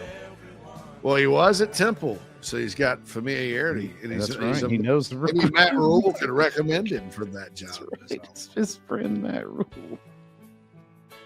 Dude, Matt Rule's not even doing much at Nebraska. He's 7-5. Yeah. What's wrong with the Penn State job right now? I don't know. I bet because he and the AD there, friends. I bet they circle back. I bet he circles back. I bet he ends up taking it. Nah. Which would not be unheard of, but then it'd be a higher buyout. It's just so stupid. Somebody said, how about John Gruden? He's hungry to coach, has access to quarterbacks, has a lot of football knowledge. How about new? You want to confuse Lenore Sellers even more? Let's learn the 18-word play calls. I mean, Gruden ain't going to change his philosophy. No, and I'm all for Gruden getting his shot back at the NFL, even though we know how that's going to not work. But I love John Gruden's personality. I mean, I think he's good for football. He's got a great personality for college football, but there's just not enough time in the week to train quarterbacks and offenses to run those. Let's let some AD, the Vanity Fair people, let's let some AD hire him to fire up the fan base like they did at North Carolina. I'm down with that. I'm all down with him coming back to college football. He should go to Virginia Tech. Yeah, because he was doting all over Virginia Tech football when they sent him that box preseason. So yeah, come on, he's got a lot of boxes though. Phil, Western Kentucky sent him one, and he was just I know he gets Hilltoppers. Yeah, I love those Western Kentucky Hilltoppers. Yeah, yeah, he was raving about Western Carolina. I was like, okay. T-Mac says he'd rather hand JC the keys over Gruden. Nah, don't give me the keys. Most of y'all like me, right? I ain't going through that abuse because I'm probably going 1-10 or 11. I may lose to Furman. I can't coach because I can't see in 3D, so I have no idea. Like I can't, most ball coaches are really good at seeing things three-dimensionally. That's the space and stuff. I just can't do it. I can't even put together something from IKEA. I have to really, I would be horrible. Now, as a personnel guy, I think I'm probably better than half the guys that are doing personnel in college football now. But that job doesn't pay a whole lot, and it's not really good for guys my age. You really need somebody that's young and doesn't have much of a life. So I think that part of it would drive me crazy. Pretty soon you're going to have to speak the language. I'm happy doing what I'm doing. People say that all the time. I'll be the OC for $500,000 a year. I put it out there. I'll send Beamer my resume. Now, Big Slamma is Spurrier's playbook. Here's what I can do for you. Big Slamma Jam says JC would be cooking people in the press conferences. Now I would love to do that. Oh gosh, yeah, that would be great. I would love to give a press conference. Like, send me out there to be the spokesperson. Like how the White House has the spokesperson. The press secretary. I'll be the press secretary for Gamecock football. I'm all right, guys. Any questions done that today? At North Carolina yet? It would be Jordan. What's her name? The press secretary of Dar Hill football. Record said a great quarterback will be ineffective unless the offensive line issues are taken care of. Yeah, they have to take care of those. There needs to be a reckoning up there. Players, I mean, they've already lost one today. I mean, they need to kind of retool that. I'm with Whittle on that. T-Mac said, and I'll end with this. The Landon Duckworth thing, I don't necessarily think it's about money with LSU. I think it's probably a little more football. Who knows? Anyway, folks, this has been a great show on Wide Open Wednesday. Will we have Smorgasbord tomorrow, sir? I believe we will. Yeah. With Alex Jones. And then we'll be back with a Friday show for the first time because there's no preview show. It's back to normal old Freaky Friday around here. Matt Anderson, hopefully, will be in. Oh, by the way, I'm not on 107.5. I said that. I will be on the late night Gamecock show tonight with a recruiting class recap. Oh. Yes. Nice. All right, tune in. Brian asked about the team recruiting rankings, 10th in the SEC. Well, Brian, they're usually around 8 to 10 in the SEC, and they were 5 points away from playing for the SEC championship last year. Yeah. That's how much, the Missouri went 11-2. I think they were like something like 27-6. Do you know Missouri for 5 straight years signed exactly the 35th ranked recruiting class in America? Those team rankings, it's like there's just so little flip on the average player ranking and see where they fall. And not just that. I mean, it's a small class, but look, it's just the recruiting class rankings don't matter. I mean, in the grand scheme of things, Carolina's signs about what they sign. The idea is to hit them more than you don't. Plus, there's teams that recruit in the top 5 that aren't worth a poo. Florida State's an example of that. Woohoo! Woohoo! Miami really still underachieves.